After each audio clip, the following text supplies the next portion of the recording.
Baiklah, bismillahirrahmanirrahim. Assalamualaikum warahmatullahi wabarakatuh. Alhamdulillahirrabbilalamin. Wabihi nasta'in ala umuri dunya waddin. Wassalatu wassalamu ala rasulillah wa ala alihi washabihi ajmain. Amma ba'd. Alhamdulillah teman-teman, kita pertama-tama panjatkan puji dan syukur kepada Allah Subhanahu wa taala yang karena nikmat yang diberikannya lah, yaitu nikmat iman dan nikmat Islam, sehingga kita bisa merasakan nikmat yang luar biasa dan juga ucapkan salawat serta salam kepada Rasulullah Sallallahu Alaihi Wasallam, yang mana dengan Islam yang dibawanya membawa kita dari masa kegelapan menuju masa cahaya kebenaran Islam. Pada malam hari ini kita akan menyimak kajian pemikiran dan peradaban Islam yang akan dibawakan oleh Akang Teteh dari PKU Program Kaderisasi Ulama dari Gontor. Nah, pada malam hari ini ada dua bahasan yang akan kita simak. Yang pertama adalah diskursus patriarki dalam gerakan feminisme di Indonesia yang akan dibawakan oleh Teh Emas Rahayu. Nah, berikutnya ada lagi kemajuan teknologi dan implikasinya terhadap manusia di era kontemporer, akan dibawakan oleh Kang Taufik Hidayat. Nah, untuk acaranya nanti sampai jam setengah 8 malam adalah materi dari Teh Emas, lalu dilanjut sampai jam 9 kita lanjutkan dengan sesi tanya jawab atau diskusi. Lalu berikutnya jam 9 sampai jam setengah 10 itu adalah materi dari Kang Taufik. Lalu berikutnya dilanjut sampai jam 10 sampai penutup itu adalah kita lanjutkan dengan tanya jawab atau diskusi. Baiklah, tanpa perlu menunggu lagi, mari kita simak materi yang akan dipaparkan oleh Teh Emas yang berjudul Diskursus Patriarki dalam Gerakan Feminisme di Indonesia. Kepada Teh Emas Rahayu, saya silakan. Baik, terima kasih Kang Fandi yang telah memoderatori acara pada malam hari ini. Bismillahirrahmanirrahim. Assalamualaikum warahmatullahi wabarakatuh. Selamat malam, wilujeng wengi ya, untuk teman-teman Padis di seluruh area Pajajaran. Saya Emas, ya insya Allah malam ini kita akan diskusi mengenai bahasan besarnya itu feminisme. Kebetulan di PKU kemarin saya meneliti mengenai diskursus patriarki. Kenapa ini menarik untuk diteliti? Karena jika teman-teman perhatikan, seringkali isu-isu feminisme ini bergulir tidak jauh-jauh dari bahasan patriarki ya, dan patriarki ini seringkali disebut-sebut sebagai pemicu ataupun bahkan sebab utama lahirnya feminisme. Nah, kita akan lihat bagaimana temuan-temuan saya yang pernah penelitian ini pernah dijalani selama kurang lebih 6 bulan ya. Saya mau share screen dulu ya teman-teman. Bismillahirrahmanirrahim.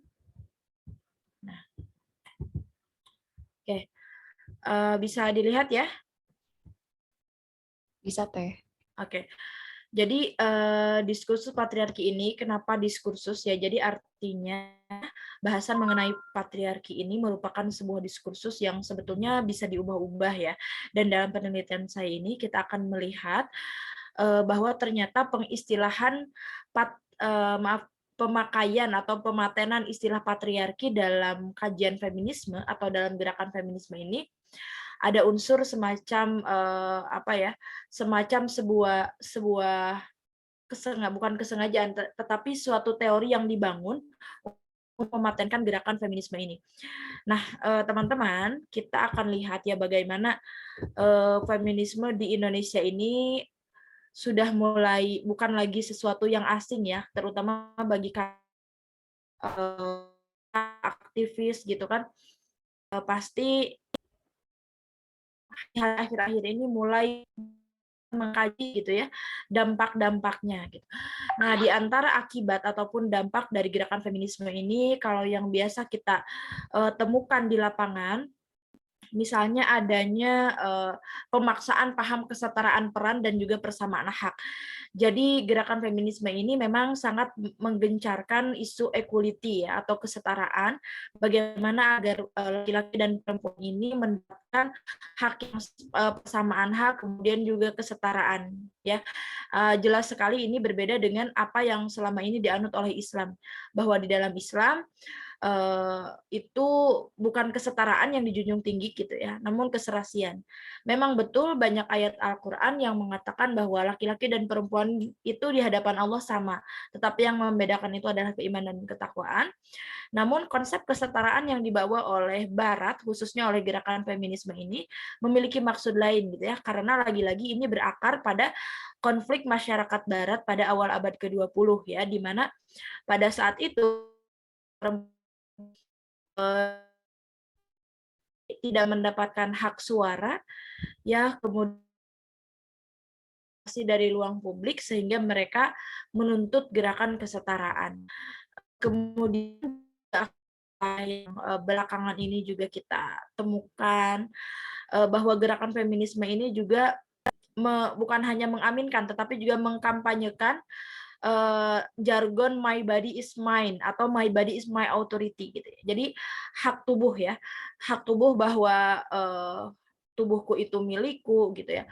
Tubuhku itu adalah otoritasku sehingga kesana-kesananya kan muncul paradigma konsen, muncul paham-paham lain gitu ya yang itu akhirnya berakibat tidak ada urusan gitu atau tidak boleh mengganggu privasi kita untuk melakukan busana yang bagaimanapun gitu ya. Karena lagi-lagi tubuh adalah otoritas kita gitu. Itu menurut paham feminisme. Nah, beda ya kalau di dalam Islam itu kan ya tubuh kita bukan otoritas kita, tetapi tubuh kita itu adalah otoritasnya Allah Subhanahu wa taala. Kemudian juga adanya penyimpangan orientasi seksual ya, karena lagi-lagi feminisme ini berasas pada ideologi pembebasan ya atau liberalisme. Kemudian juga ketaatan yang dianggap pemaksaan ya, ketaatan kepada Allah itu dianggap pemaksaan karena apa? Ya contohnya misalnya ketika di dalam Islam itu seorang istri harus taat kepada suaminya. Nah, dalam feminisme itu tidak berlaku karena apa? Perempuan itu harus punya kemerdekaan peran, kemerdekaan bersikap, dan kemerdekaan bertindak. Justru ketika seorang perempuan menuruti laki-laki, walaupun itu suaminya, bagi feminisme itu adalah akibat ataupun belenggu daripada budaya patriarki tadi.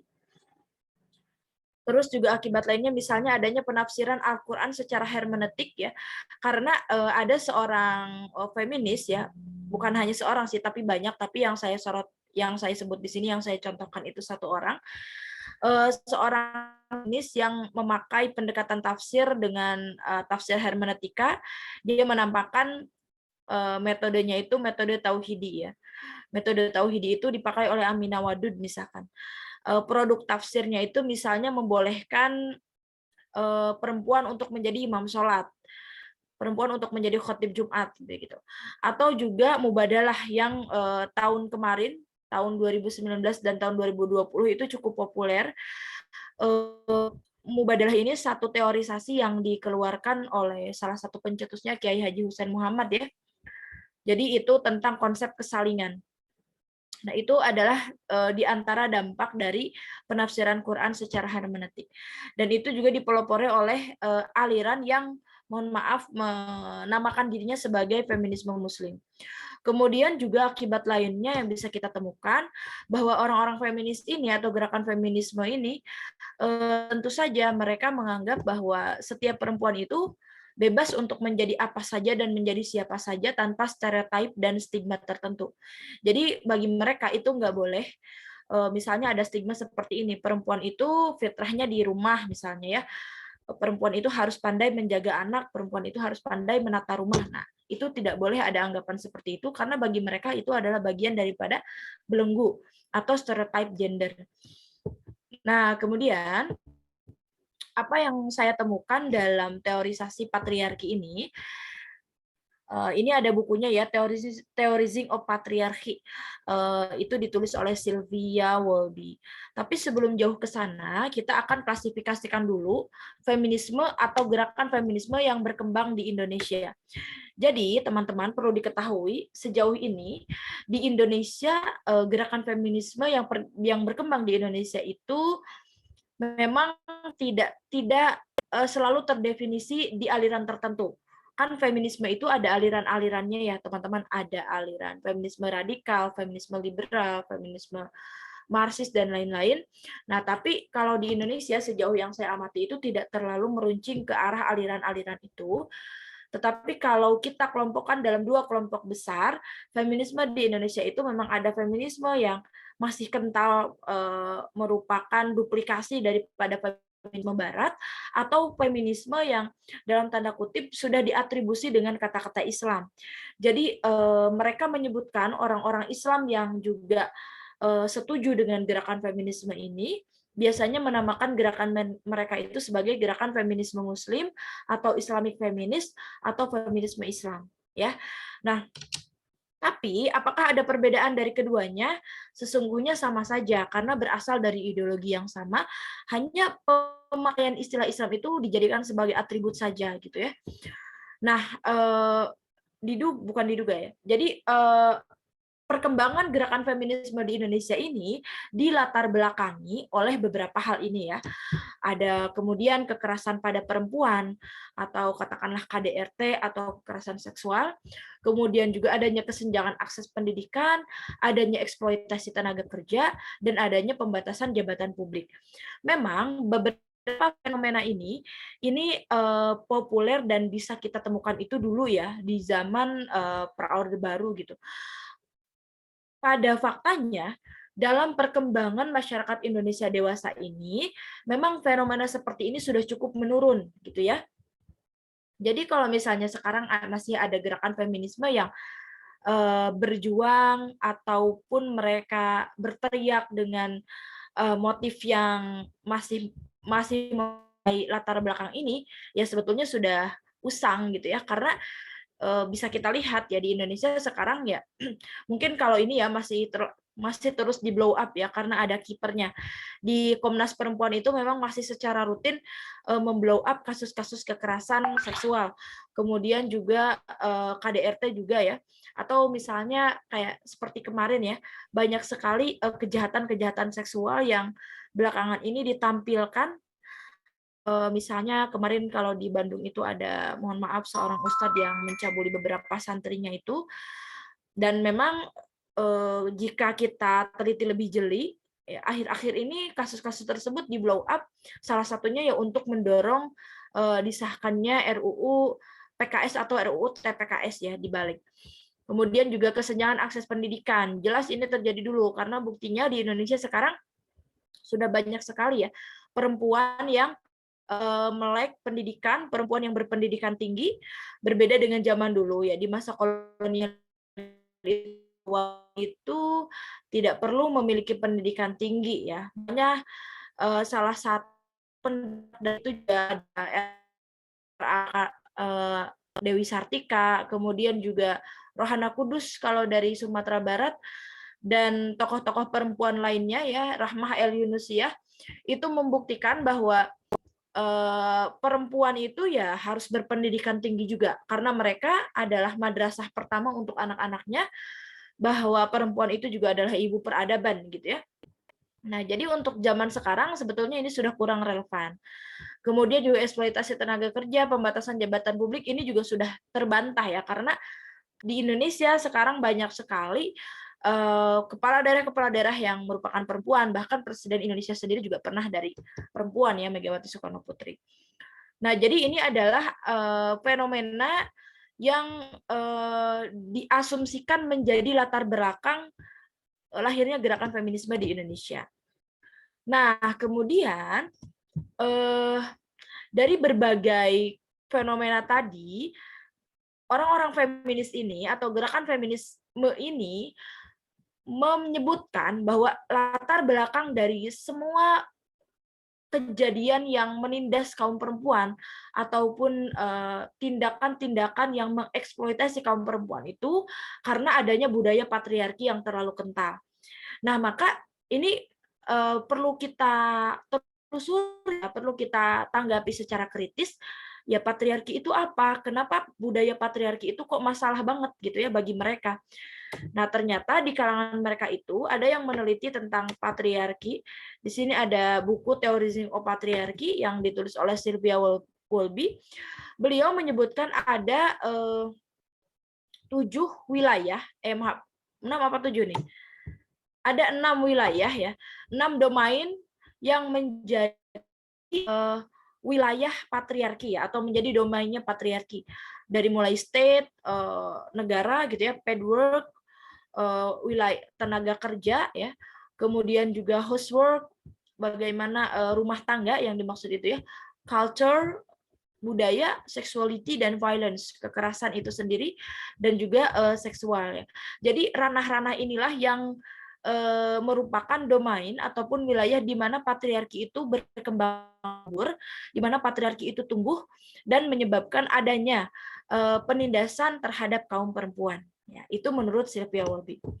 Kemudian kita akan lihat bagaimana komentar mereka tentang patriarki itu gitu ya. Jadi karena karena saya menelitinya tentang diskursus, ada di sini 3 orang yang cukup representatif ya. Misalnya ini beliau adalah salah satu tokoh atau komisioner di Komnas Perempuan, kemudian ini adalah aktivis dakwah kampus, dan ini aktivis feminis itu sendiri. Ketika mereka ditanya tentang patriarki ya, patriarki itu apa? Ya, dari Komnas Per menyebut patriarki itu adalah laki-laki gitu ya. Jadi memang patriarki itu masih selalu diidentikan dengan laki-laki. Kemudian dari kalangan aktivis dakwah menyebut bahwa patriarki itu juga adalah laki-laki, dan dari kalangan feminis menyebut bahwa patriarki itu adalah ketidakadilan. Dan ketika memang kita cari di kamusnya, patriarki itu selalu tidak jauh-jauh dari kata dari laki-laki, ketidakadilan gitu ya.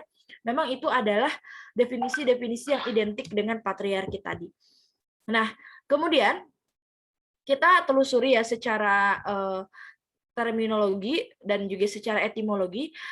Saya cari dalam beberapa kamus ya, di antaranya di Kamus International Webster. Ini memang didefinisikan oleh mereka ya, bahwa patriarki itu adalah secara etimologi itu adalah sistem dari sebuah pemerintahan di mana peran bapak atau laki-laki memegang kendali. Itu kata mereka. Dan secara terminologi bahwa patriarki itu adalah sistem otoritas laki-laki ya. Lagi-lagi laki-laki tersebut nih yang menindas perempuan melalui institusi sosial, politik, dan juga ekonomi. Atau dia adalah sebuah sistem berdasarkan jenis kelamin, serta diskriminasi ekonomi yang beroperasi secara simultan.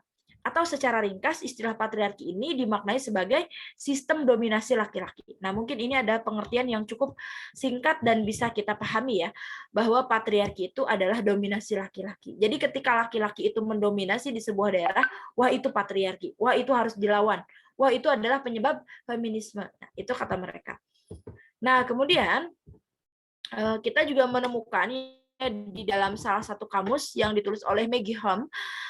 Beliau membuat satu ensiklopedia feminisme ya. Di situ kalau misalnya teman-teman menemukan istilah-istilah aneh di dalam pembahasan mengenai feminisme, bisa cari kamus ini ya, Maggie Hume ya, kata kuncinya.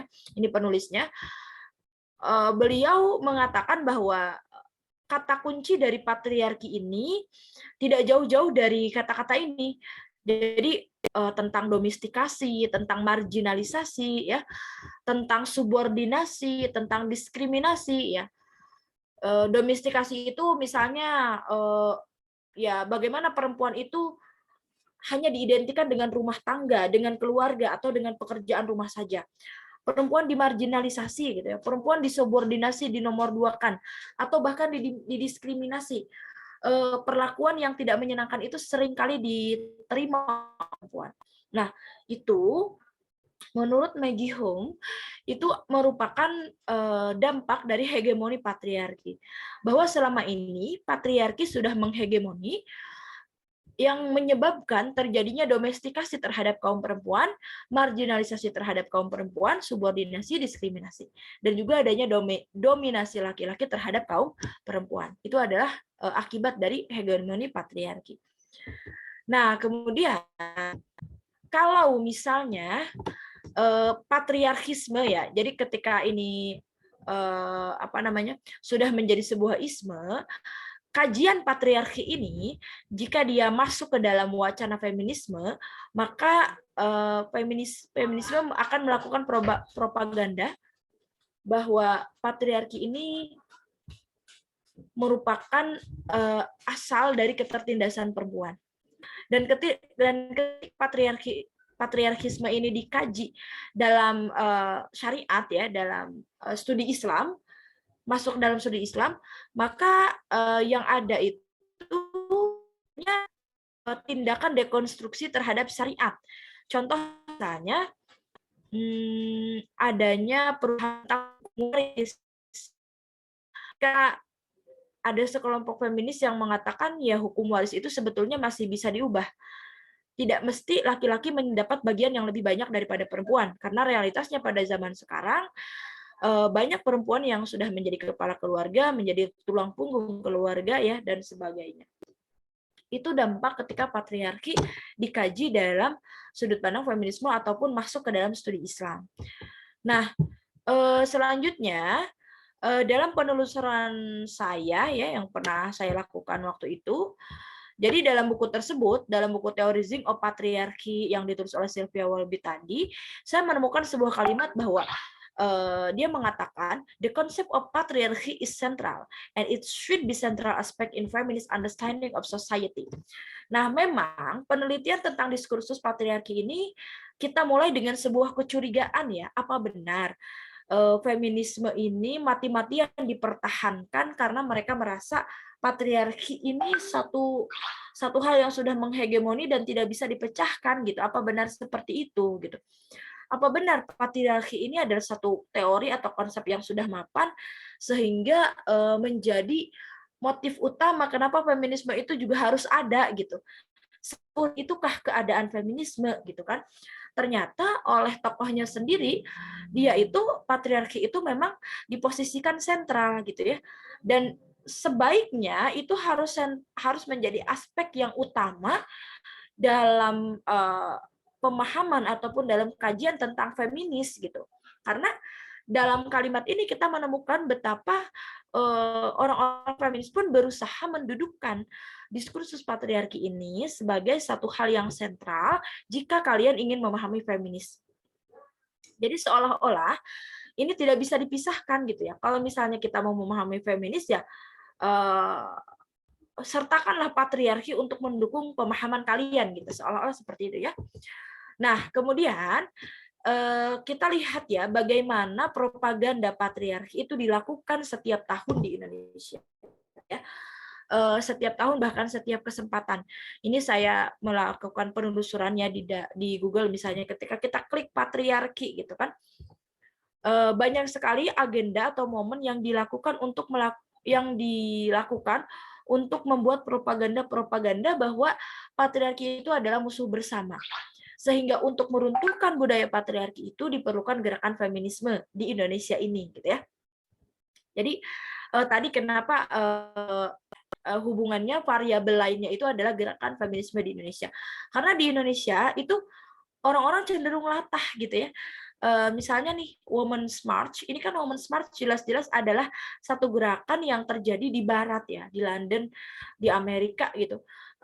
Yang memang kalau di sana relevansinya itu adalah untuk merayakan gerakan pembebasan kaum perempuan gitu. Nah, kalau di Indonesia kan ya kita juga pahlawan sendiri yang sebetulnya tidak punya keterkaitan secara ideologis dengan mereka gitu. Tapi ya Indonesia itu hampir secara temporal itu merayakan ya gerakan-gerakan seperti ini. Misalnya nih bersatu lawan patriarki gitu kan di sini. Terus 5 alasan kenapa budaya patriarki masuk gitu dan lain sebagainya. Ini banyak sekali propaganda-propaganda yang dilakukan oleh gerakan feminisme Indonesia. yang akhirnya kan semakin menambah apa namanya, alasan kenapa gerakan feminisme di Indonesia harus ada gitu. Nah, kemudian upaya lainnya itu juga mereka melakukan dokumentasi kekerasan ya, dokumentasi kekerasan seksual. Eh, jadi menteorisasi patriarki gitu. Dilahirkanlah buku-buku. Jadi di sini kita melihat betapa peran orang intelektual, beberapa orang intelektual dalam melahirkan karya-karya ilmiah ini berpengaruh dalam mengokohkan sebuah paham atau sebuah teori atau bahkan sebuah ideologi gitu kan. Jadi pengalaman ketertindasan perempuan ini didokumentasikan dalam berbagai tulisan ya. Ada yang jadi buku, ada yang jadi jurnal, ada yang jadi macam-macam ya kan. Yang jelas, semua pengalaman ketertindasan pada perempuan ini, mereka membuktikan bahwa ini adalah akibat dari budaya patriarki. Sehingga hal tersebut mendorong untuk lahirnya hukum berperspektif feminis atau yang kita namakan feminis legal teori ya. Dan itu juga orang Indonesia, gerakan feminisme di Indonesia ikut-ikutan mendorong adanya feminis legal teori. Di mana itu kita temukan ya, misalnya dalam forum KUPI ini. Jadi pernah di tahun 2017 ya, Kongres Ulama Perempuan Indonesia itu dilakukan di Madura kalau tidak salah, yang menghimpun ratusan ulama perempuan yang saat itu untuk mendorong salah satu kebijakan yang sedang dihadapi pemerintah. Dan KUPI ini kayak semacam mau nandingin ulama Indonesia gitu ya. Jadi karena mereka itu juga berusaha untuk mengeluarkan fatwa ya, fatwa ulama perempuan. Nah, KUPI ini berupaya gitu ya, dalam perspektifnya berupaya untuk merangkum segala macam bentuk ketertindasan pada perempuan yang akhirnya mereka mengeluarkan semacam pernyataan sikap ataupun press release ya. Kemudian lebih seriusnya juga mereka mengeluarkan fatwa karena mereka menganggap kumpulan ulama perempuan ini cukup menjadi legitimasi untuk lahirnya sebuah hukum gitu ya. Padahal feminis legal teori ini adalah satu hukum berperspektif feminis yang sangat subjektif dan tentu itu dalam kajian hukum itu tidak bisa dipakai sebetulnya. Nah, jadi KUPI ini harus hati-hati ya tadi. Nah, kemudian bagaimana sih sebetulnya kita lengkap lagi tadi ya ke memahami patriarki, kita balik lagi. Apakah benar gitu ya, semua pengalaman ketertindasan perempuan itu diakibatkan oleh patriarki? Sebetulnya kita tuh harus bagaimana sih memahami patriarki ini gitu. Nah dulu ternyata saya temukan dalam salah satu tulisan yang ditulis oleh Herbert Spencer, pada awalnya ternyata patriarki itu didudukan sebagai diistilahkan untuk menamakan satu komunitas masyarakat yang pada saat itu kondisi antropologi masyarakat itu memang kebiasaannya gaya berburu. Jadi patriarki itu hanya untuk membedakan ya mana pemburu ya, mana kaum laki-laki yang biasa berburu dan ada di luar rumah dan memang tugasnya itu untuk mengolah gitu ya, untuk memiliki tugas yang sebaliknya dari kaum laki-laki tadi. Maka pemahaman tentang patriarki ini didefinisikan oleh Herbert Spencer sebagai survival of the fittest gitu kan, tentang kemampuan untuk bertahan ya.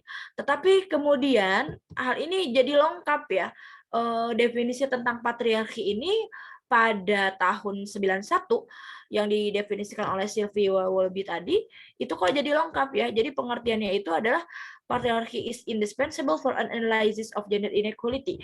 Kenapa yang tadinya hanya tentang kebertahanan saja, tentang survival saja, menjadi satu kajian yang sangat penting ya untuk menganalisis ketidaksetaraan gitu ya. Jadi ada pemahaman yang bergeser kan akhirnya gitu. Yang tadinya dipakai untuk mendefinisikan satu kelompok masyarakat saja akhirnya jadi dipakai untuk menganalisis satu ketimpangan gender atau ketidaksetaraan tadi. Nah, lalu kita akan melihat bagaimana juga patriarki ini didefinisikan oleh tokoh-tokoh feminisnya. Misalnya di sini ada Simone de Beauvoir, dia mengatakan bahwa di dalam bukunya The Second Sex ya, patriarki itu beliau mengatakan ketika perempuan itu diposisikan sebagai lian dalam sebuah masyarakat yang patriarkis. Jadi perempuan itu memang rentan dijadikan lian, diliankan, di nomor sekian kan gitu ya.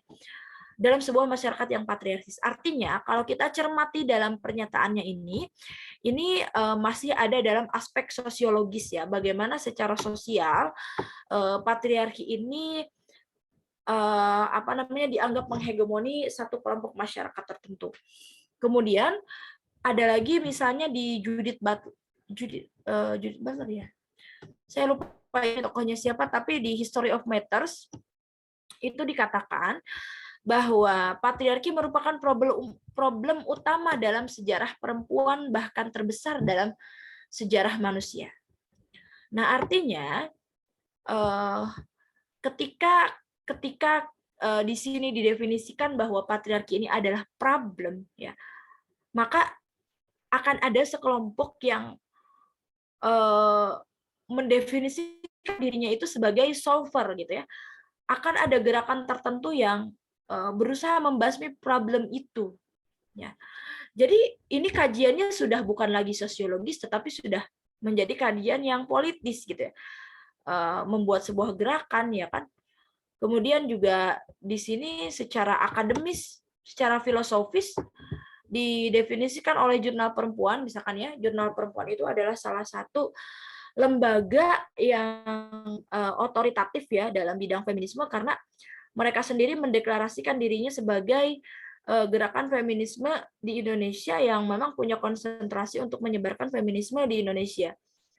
Dia mengatakan bahwa konsep strategis dalam ketahanan teori feminisme dan bahkan itu patriarki itu gitu ya. Jadi patriarki ini gitu kata mereka adalah konsep strategis dalam ketahanan teori feminisme.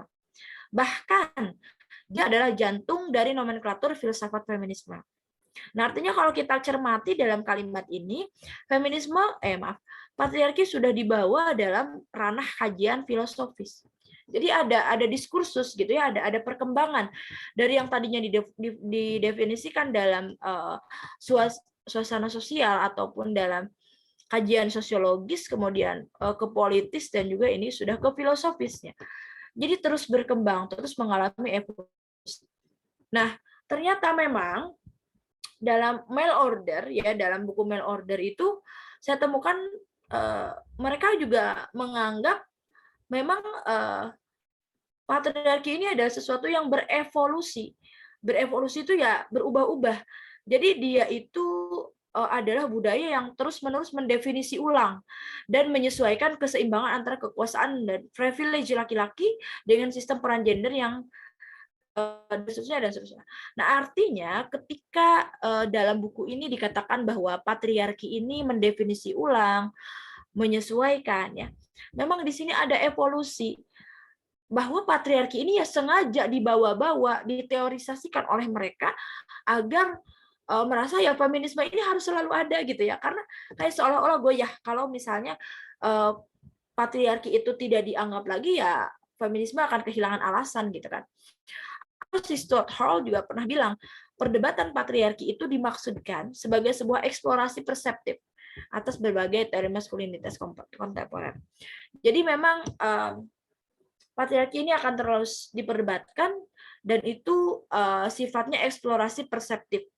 Jadi terus digali dengan berbagai persepsi itu tadi. Akan terus digali ya untuk kepentingan-kepentingan tertentu. Nah, maka dari kajian yang tadi kita cermati dan juga dari beberapa tokoh yang mengungkapkan tentang teori patriarki itu sendiri, kita melihat di sini ada semacam diskursus ya, perubahan wacana dari mulai wacana historis. Secara historis dulu ketika patriarki itu hanya digunakan untuk menamakan sekelompok masyarakat tertentu yang belum sama sekali dihubung-hubungkan dengan feminisme. Kemudian juga bergerak ke wacana sosiologis di mana ke wacana politis di mana patriarki itu dimanfaatkan sebagai dasar gerakan massa. Sebagai dasar gerakan massa itu tadi sebagai alasan agar feminisme itu terbentuk. Kemudian juga bergerak ke wacana sosiologis, bagaimana patriarki itu diposisikan sebagai sistem budaya dalam sebuah masyarakat yang mendominasi, yang mendiskriminasi ya gender tertentu ataupun yang mendiskriminasi perempuan. Dan terkokoh akhirnya feminisme ini, patriarki ini membawa diskursus patriarki dalam wacana filosofis ketika patriarki ini akhirnya diteorisasi dan menjadi asas dalam wacana gerakan feminisme. Nah, jadi patriarki ini terus dikokohkan ya oleh mereka untuk menambah alasan agar feminisme tetap ada. Jadi ini adalah perkembangan wacananya ya, teman-teman. Nah, kemudian kalau misalnya kita cermati bagaimana gimana sih dari berbagai kajian yang tadi kita simak, kalau boleh saya simpulkan, relasi antara feminisme pertama, fondasi wacana. Ya, bagaimanapun patriarki ini adalah fondasi wacana sebagai falsafah kehadiran paham feminisme. Dan sekaligus di waktu yang sama, patriarki ini juga menjadi instrumen wacana, yaitu sebagai alat dalam mengembangkan dan menyebarkan wacana feminisme. Ya, jadi agar feminisme ini bisa tersebar ya, contohnya seperti tadi ya, seperti propaganda yang selalu dilakukan oleh masyarakat Indonesia yang turun ke jalan gitu ya, mereka mempropagandakan untuk meruntuhkan budaya patriarki ya. Jadi secara tidak langsung, secara langsung, selain menjadi pondasi wacana, patriarki juga menjadi instrumen wacana. Nah, kemudian boleh dong akhirnya kita membuat premis-premis gitu ya untuk membantah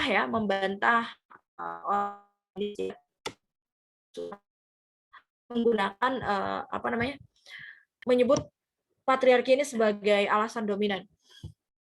Akhirnya kita harus bertanya kritis ya, teman-teman. Misalnya gini, kita ujian aja gitu, bukan ujian ya. Ya sikap kritis kita uji dengan kalimat-kalimat seperti ini misalnya. Apakah setiap pengalaman ketertindasan pada perempuan itu berasal dari patriarki? Ya, kalau menurut feminis kan iya. Karena apa? Karena mereka memerlukan. Padahal kalau bagi kita, semua pengalaman ketertindasan pada perempuan itu ya tidak mesti berasal dari patriarki ya. Ketika seseorang zalim, apakah itu harus selalu diidentikan dengan patriarki? Kan tidak juga. Waktu saya sudah habis, Kang Fandi. Ya, mangga sampai 20-40 untuk materi diperpanjang sampai 40 menit, lalu 20 menit untuk tanya jawab. Enggak teh, barangkali mau dilanjut. Atur nuhun. Oke, atur nuhun. Ini sedikit lagi kok ya, ini udah masuk ke kesimpulan. Mangga. Ya. Jadi ini adalah premis-premis untuk menguji tadi ya, untuk mementahkan. Kemudian bagaimana jika teorisasi patriarki ini kita berikan definisi ulang saja gitu? Karena boleh nggak ya? Boleh, karena tadi patriarki itu ternyata berevolusi dan dia terus terus disesuaikan pembahasannya dan juga sifatnya eksplorasi perseptif tadi gitu ya. Kita definisikan ulang misalnya patriarki itu sebagai kekuasaan laki-laki yang adil atau mohon maaf sebentar ya, saya cut dulu ada.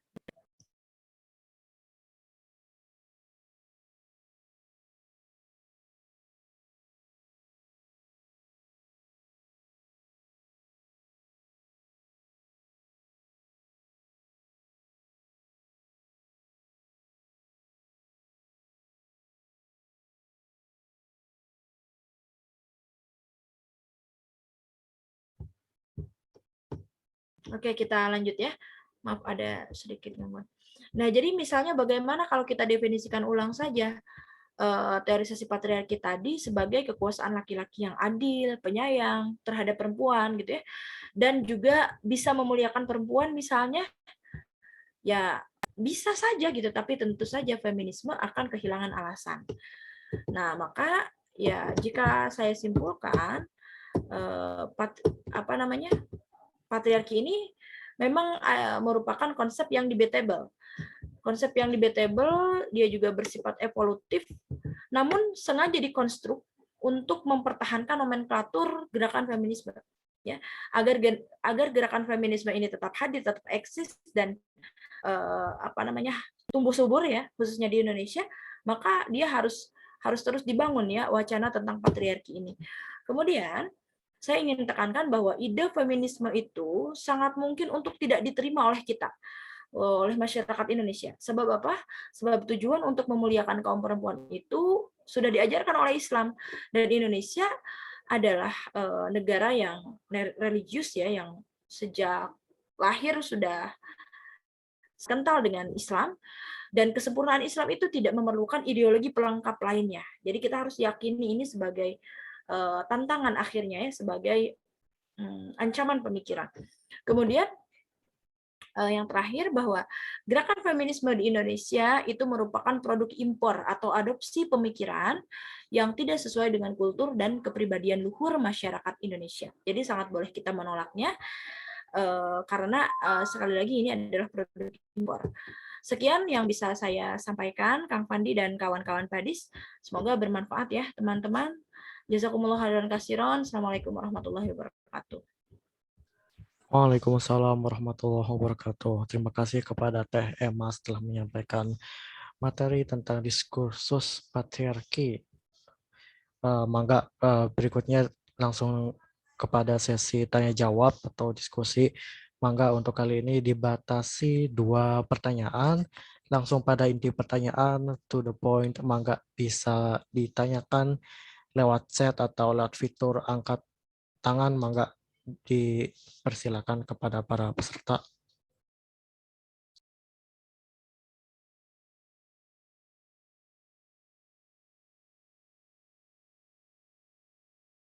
Ada dari Pak Ramdhani Sampurna dan Kak Vira ini yang angkat tangan. Mangga kepada Pak Ramdhani yang terlebih dahulu mengangkat tangan.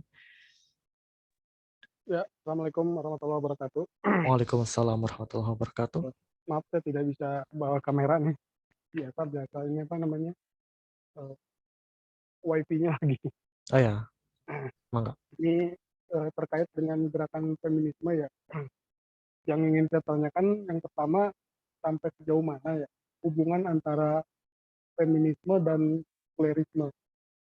Yang feminisme, sekulerisme, dan liberalisme. Apakah mereka itu semua merupakan bagian yang saling melengkapi atau dia bergerak secara terpisah. Yang kedua, apakah fenomena feminisme ini merupakan sebuah fenomena globalisasi gitu, sehingga setiap negara gitu kan harus mencicipi gitu kan, mencicipi yang namanya mazhab feminisme ini. Terus yang ketiga, ketika terjadi sebuah fenomena kekerasan, baik itu terhadap dalam rumah tangga, KDRT, terhadap perempuan, ya kan, lalu tenaga kerja seperti yang dikatakan tadi, karena tidak ada dari kalangan Islamis gitu ya, yang menangani dan menghandle persoalan-persoalan tersebut, bisa menjadi titik masuk kaum feminis untuk mengangkat isu-isu seperti itu, dan pada akhirnya bisa dijadikan sebuah isu dari kalangan mereka. Apakah ada apakah ada korelasinya ke sana gitu. Mohon penjelasannya. Terima kasih. Assalamualaikum.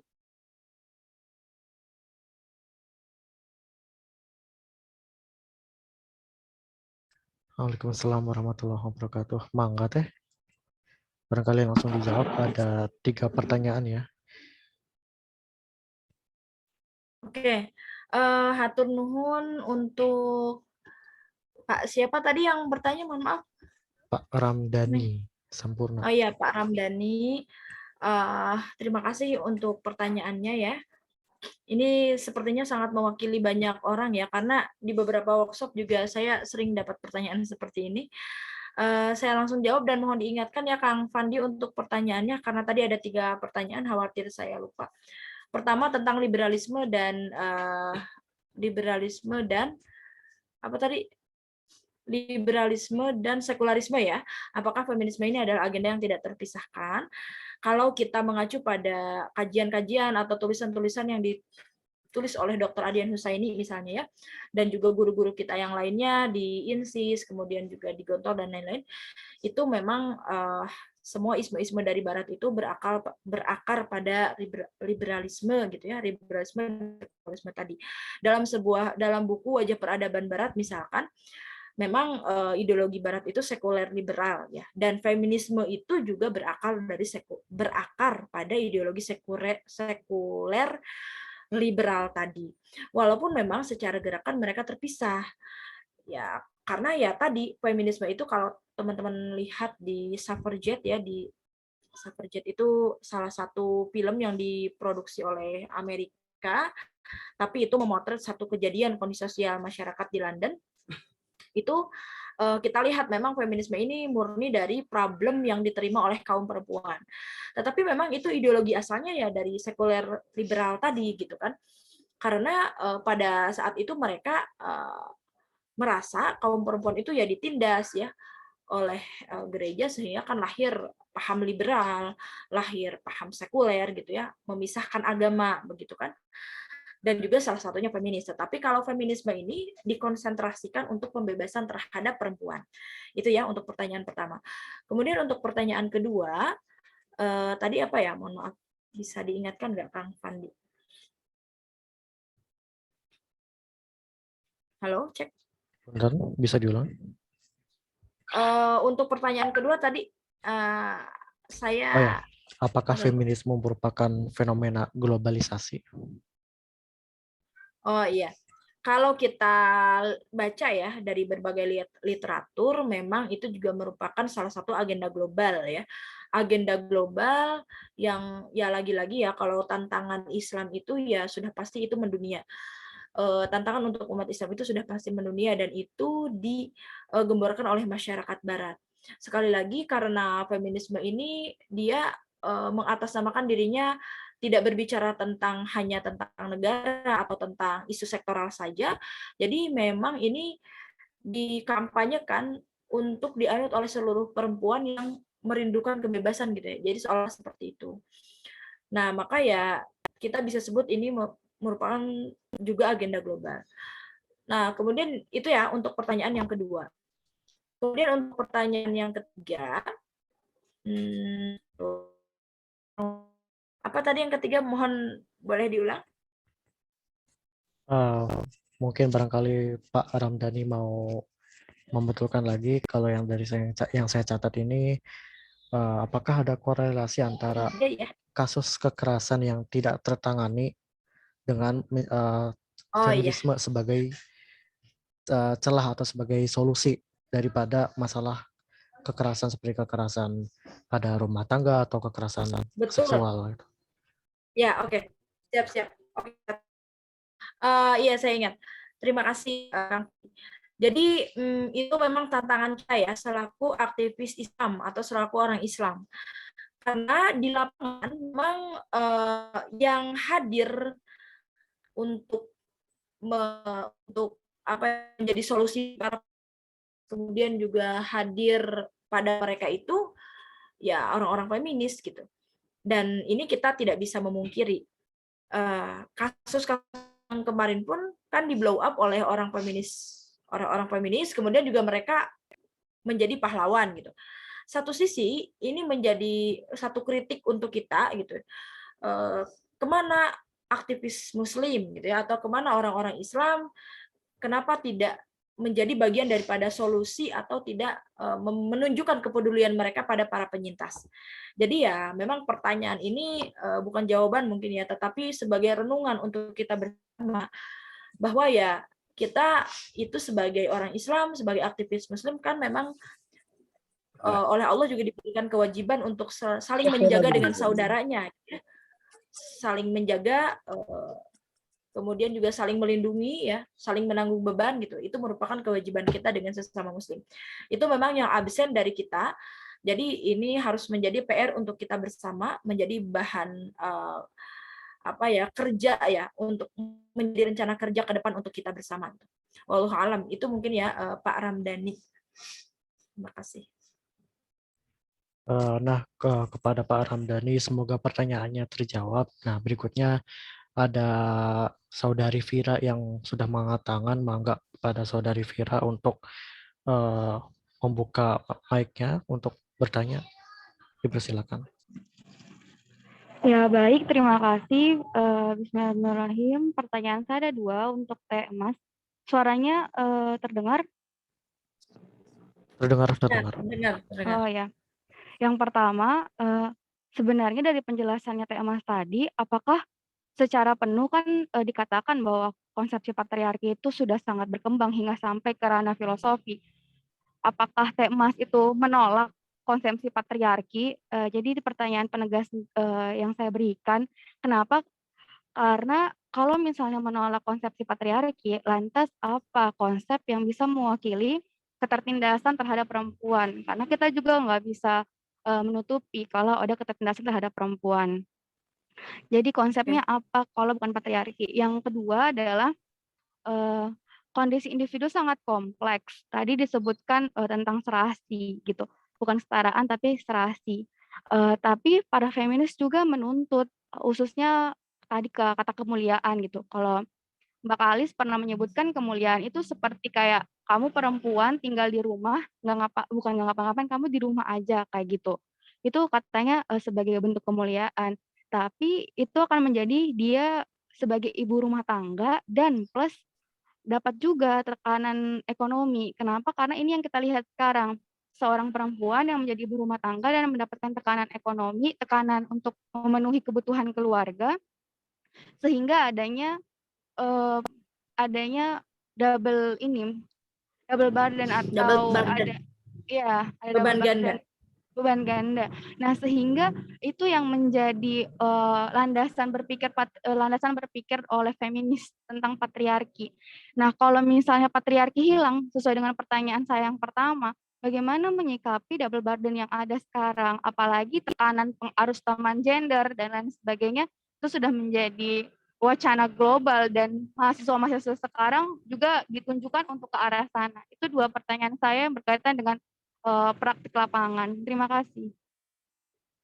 Baik, terima kasih untuk Vira atas pertanyaannya. Oke, yang pertama, konsep apa yang menghentikan? Nah, kalau kita di dalam Islam itu mengenal semua bentuk ketertindasan ataupun bentuk kejahatan lainnya apapun itu, ya itu adalah kezaliman ya.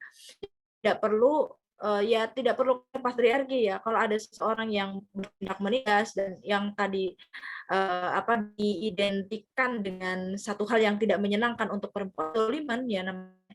Sehingga apa? Nanti akhirnya kan kita sebagai orang Islam ya tentu kita harus memakai worldview Islam, cara pandang Islam ya, kacamata Islam. Akhirnya kita nanti akan memudahkan kita untuk mulai masalah. Contohnya apa? Misalnya begini, ketika dulu di zaman masyarakat jahiliyah itu kan coba teman-teman perhatikan ya, penderitaan apa yang tidak dialami oleh kaum perempuan di masa jahiliyah itu. Bahkan ada perempuan atau bayi perempuan yang sampai dikubur hidup-hidup gitu. Itu kan udah sampai tingkat kedoliman yang sangat tinggi. Tapi kan akhirnya apa yang kemudian menjadi solusi untuk masyarakat jahiliyah saat itu? Apakah gerakan feminisme atau gerakan lainnya yang berasal dari Barat gitu ya? Kan bukan gitu. Ternyata solusi dari semua itu adalah Islam. Nah, jadi maksud saya, bagaimana kita itu sebagai orang Islam itu percaya diri untuk menghadirkan Islam itu sebagai solusi, sebagaimana yang disunnahkan, yang dicontohkan dalam sirah gitu. Itu ya, jadi konsep apa dong kalau bukan patriarki ya kezoliman gitu pakainya. Kemudian yang kedua, bagaimana menyikapi tadi double burden, terus juga apa namanya adanya posisi ya perempuan ataupun ya tadi nggak boleh pakai kesetaraan ya. Karena kalau saya ya tegas ya tidak mengaminkan atau tidak menerima konsep kesetaraan tadi.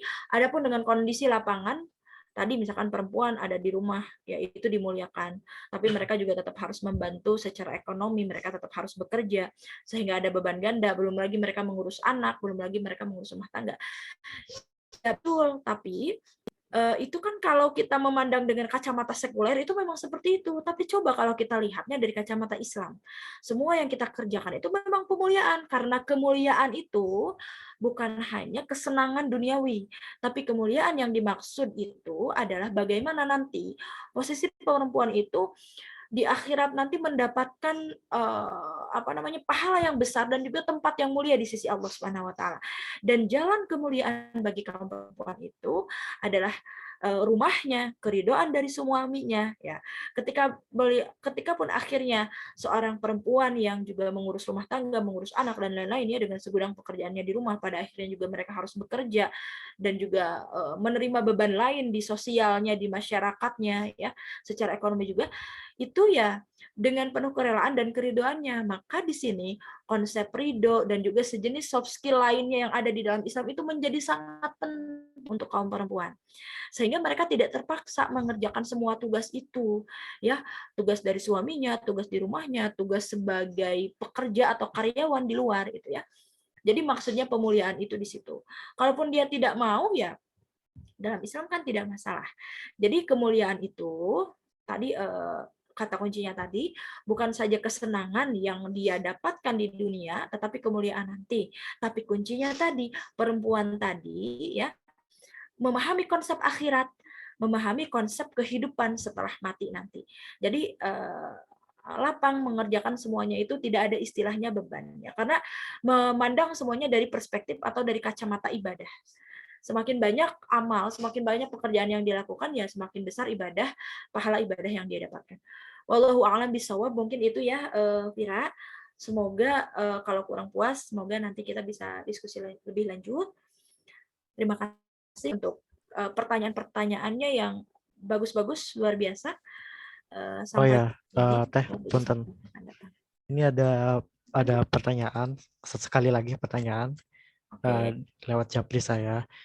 Apakah R.A. Kartini, Rasuna Said, Dewi Sartika, dan lainnya juga termasuk bagian dari gerakan feminisme pada masanya, di mana mereka memaksakan untuk adanya kesetaraan gender? Mangga Teh barangkali bisa menjawab pertanyaan terakhir. Terima kasih atas pertanyaannya, Saudara Faik. Oke, hatur nuhun Kang Faik untuk pertanyaan terakhirnya. Ini pertanyaan yang bagus juga ya, karena seringkali di setiap momen R.A. Kartini itu, R.A. Kartini diklaim sebagai tokoh feminisme. Jadi perlu diketahui, mereka semua memang punya semangat emansipasi ya. Mereka semua punya semangat yang hebat, yang bagus untuk menjadikan kaum perempuan itu terdidik, mandiri, dan juga mulia gitu. Tetapi perlu digarisbawahi, kita tidak bisa serta-merta mengklaim mereka sebagai orang-orang feminis atau terpengaruh feminis. Memang mungkin kalau Kartini ada dokumentasinya ya, kalau Dewi Sartika memang terinspirasi dari Kartini, Rasuna Said dan lain-lain juga saya kurang mendalami. Tapi kalau Kartini memang di situ kita lihat pernah bersurat dengan seseorang yang berpaham sosialis ya, Stella Zahandelar ini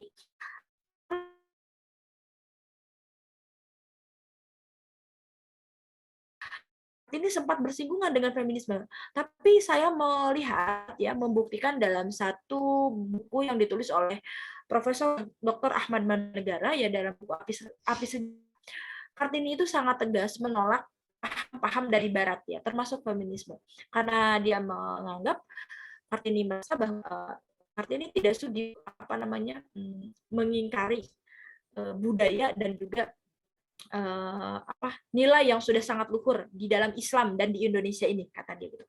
Dan pada akhirnya memang spirit perjuangan Kartini itu dikonfirmasi oleh banyak peneliti, memang terinspirasi atau bahkan diorangkan oleh gurunya, oleh salah satu kiai ya, Kiai Soleh Darat salah satunya, itu ketika beliau mulai membaca Al-Quran. Dan secara lugas ya di dalam tulisannya Ahmad Mansur Negara itu, Kartini mengakui bahwa betapa Al-Quran itu telah memberi inspirasi yang hebat untuk dirinya. Gitu ya. Kita tidak bisa menyebutkan Dewi Sartika, Kartini, dan juga Rasuna Said, Rohana Kudus, dan lain-lain itu sebagai pejuang kesetaraan gender ya, tidak. Tapi kalau mereka berbuat banyak untuk kaum perempuan itu benar. Mereka adalah pejuang, tokoh pejuang untuk membuat kaum perempuan itu lebih terdidik dan lebih mulia itu benar, tetapi mereka bukan kesetaraan gender ya. Itu yang harus kita cermati dan bedakan. Itu mungkin ya Kang Fandi, hatur nuhun. Baik. Hatur nuhun kepada Teh Emas Rahayu. Bahasanya cukup menarik, ada mungkin cukup banyak pertanyaan juga yang masuk akan, tetapi mohon maaf tidak bisa kita teruskan karena ada waktunya yang bergila. Semoga kedepannya kita bisa lanjutkan bahasan tanya jawab kali ini. Nah, berikutnya kita lanjut kepada bahasan berikutnya, yaitu tentang kemajuan teknologi dan implikasinya terhadap manusia di era kontemporer yang akan dibawakan oleh Saudara Taufik Hidayat. Kepada Saudara Taufik Hidayat, saya silakan. Kang Fandi dan Kang Taufik, Wilujeng ya, selamat melanjutkan. Mohon maaf, Ya, saya izin pamit ya. Ya, mangga Teh. Semoga bisa jumpa di lain kesempatan ya, Kang Taufik. Ya. Assalamualaikum warahmatullahi wabarakatuh. Waalaikumsalam warahmatullahi wabarakatuh. Waalaikumsalam warahmatullahi wabarakatuh. Ini mohon maaf sebelumnya saya off cam karena di sini sinyal internetnya belum stabil. Selain itu memang kesehatan saya lagi flu dan batuk. Misal kata di waktu berikutnya ada gangguan noise atau interupsi oleh hal lain, nanti tolong dikasih tahu entahkah suaranya putus atau apa. Siap, mangga Kang. Sudah tampil ya? Tampil. Ya. Sebelumnya rekan-rekan sekalian, Assalamualaikum warahmatullahi wabarakatuh. Waalaikumsalam warahmatullahi wabarakatuh. Alhamdulillah wa la ilaha illallah Allahu akbar wa la haula wa la quwwata illa billahil aliyyil azim. Allahumma sholli wa sallim ala Muhammad wa ala ali Muhammad. Bahasan kali ini beda dari bahasanya sebelumnya yang dibawakan oleh Temas. Kita bicara soal kemajuan teknologi dan implikasinya terhadap manusia di era kontemporer. Ya, setidaknya ada dua keyword yang ada dalam pembahasan di PPT ini, yang yakni adalah kemajuan teknologi dan manusia. Berarti ada satu elemen penting bahwa teknologi erat kaitannya dengan dunia yang serba ngelaju, serba cepat, yang pada akhirnya percepatan begitu. Oke, kalau kita memandang sebuah teknologi maju, berarti setidaknya ada dua elemen yang berkaitan di sana. Yang ini ada robot dan juga kecerdasan buatan. Kita tahu implementasi kedua elemen ini banyak di berbagai bidang. Di lingkungan bisa dipakai untuk misalkan dalam satu negara ketika terjadi kebakaran hutan, yang bergerak bukan lagi orang tetapi sudah sudah robot dengan bantuan AI begitu. Ada juga di dunia medis ya, untuk membantu dokter dalam mendiagnosa penyakit supaya tindakan medisnya tepat. Perangkat AI dan robot kemudian digunakan supaya bisa mengolah data pasien itu dengan baik begitu. Bidang lainnya juga ada di keagamaan, ada di beberapa negara, misalkan di Asia Timur gitu ya. Dua hal ini dipakai untuk mewujud dalam sebuah patung, ya katakanlah patung Yesus gitu, atau patung yang menjadi simbol keagamaan tertentu, di mana dengan AI para penganut keagamaan tertentu bisa katanya merasakan berkomunikasi langsung dengan Tuhannya begitu. Terus yang selain robot dan juga AI, dua hal lain yang kemudian bisa menjadi cerminan bagaimana majunya teknologi di era kini adalah game dan sinema gitu ya. Apa yang kalau kita tengok juga di trending YouTube begitu, apa channel-channel yang menuangkan atau menayangkan tentang game, tentang kompetisi game apa begitu, pasti erat kaitannya dengan game.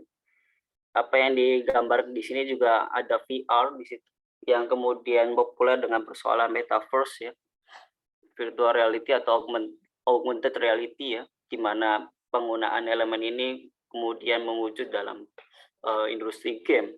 Pun dengan sinema dulu yang kemudian hanya serba hitam putih, kemudian di era kini bisa sangat nyata begitu ya, bagaimana grafis kemudian diolah dengan kemajuan atau kecanggihan teknologi terkini. Nah, tetapi ternyata oleh beberapa cendekiawan, kemajuan teknologi itu ditelisik tidak hanya membawa satu bentuk fungsi atau beberapa fungsi yang kemudian dimanfaatkan oleh manusia. Kemajuan teknologi juga merubah budaya, kultur yang kemudian dilakukan oleh masyarakat. Kalau bicara soal kebudayaan kan setidaknya ada 3 struktur utama di dalam kebudayaan. Salah satunya adalah artefak. Artefak adalah sains alam atau kita bisa bilang di sini adalah ranahnya teknologi. Jadi teknologi juga erat kaitannya dengan sosial kultur budaya begitu dan perubahan yang berlangsung di dalamnya. Hal-hal tadi akan kita ulas dalam beberapa konten. Pertama adalah teknologi kontemporer dan persoalannya, kemudian kaitan worldview dan teknologi, kemudian bagaimana konsep kemajuan teknologi ini dimatangkan kembali atau diulas kembali, dan terakhir epilog. Yang pertama adalah game ya. Kalau kita bicara game, pasti salah satu dampak yang kemudian dialami oleh anak muda Kiwari adalah efek candu ya. Kenapa kemudian bisa menghadirkan efek candu? Oleh McCarthy dan Wright di Teknologi as Experience bilang bahwa ada prinsip yang kemudian harus dipegang oleh developer game, di mana game harus memiliki memanipulasi dan mengontrol. Mungkin bagi para pemainnya yang dimiliki dan dimanipulasi serta dikontrol adalah game. Tapi sebetulnya pemain juga dikontrol dimanipulasi dan dimiliki oleh game itu begitu. Lalu yang kedua, dari Anderson dan Deal di Video Games and Aggressive Feelings bilang bahwa salah satu capaian atau keberhasilan yang harus dicapai oleh game itu adalah ketika para pemain merasa tak terbatasi ketika bermain game. Jadi game disebut berhasil kalau membuat orang atau pemainnya atau usernya begitu merasa lupa waktu, lupa agendanya begitu karena saking keasikannya dia bermain game. Lalu oleh Koster di The Rules of Online World Design ada yang disebut sebagai segitiga Schubert. Salah satu hal yang disebut dalam segitiga ini oleh Koster adalah yang kita sebut sebagai komunitas virtual. Adanya komunitas virtual ya, kalau misalkan di dalam game online ada kelompok atau clan atau sejenisnya begitu, di mana para pemain berkumpul entahkah didasarkan oleh kesamaan daerah atau kenalan begitu, bahwa kehadiran komunitas virtual itu kemudian menguatkan efek candu dari game. Tentu ya kalau kita bermain game sendiri pasti akan merasa cepat bosan. Tetapi kalau ada temannya, itu pasti akan bertahan lama bermain game itu. Ya mungkin kita bisa bilang dalam kita misal dia menggunakan prinsip jamaah itu ya. Karena dengan jamaah merasa kuat begitu. Terus yang terakhir oleh Cook di The Body Without Organs and Internet Gaming Addiction bilang bahwa ya di situ disebutkan salah satu halnya adalah kualitas grafis. Tentu kalau game itu kualitas grafisnya rendah, maka peminatnya sedikit. Tetapi kualitas grafis yang tinggi dari game itu adalah satu hal yang pasti bisa menarik para gamers yang lain atau belum tersentuh game untuk bisa masuk atau mencicipi game itu begitu. Lalu yang kedua soal AI. Ada isu yang kemudian berkaitan dengan AI yang kita sebut sebagai transhumanisme. Transhumanisme itu pada dasarnya adalah bagaimana kemudian manusia mengalami percepatan sehingga pada akhirnya mengalami singularitas. Jadi kecepatan data yang berlangsung di dunia ya virtual begitu bisa berlangsung sama dengan apa yang dialami oleh manusia saat ini. Jadi kayak real time begitu.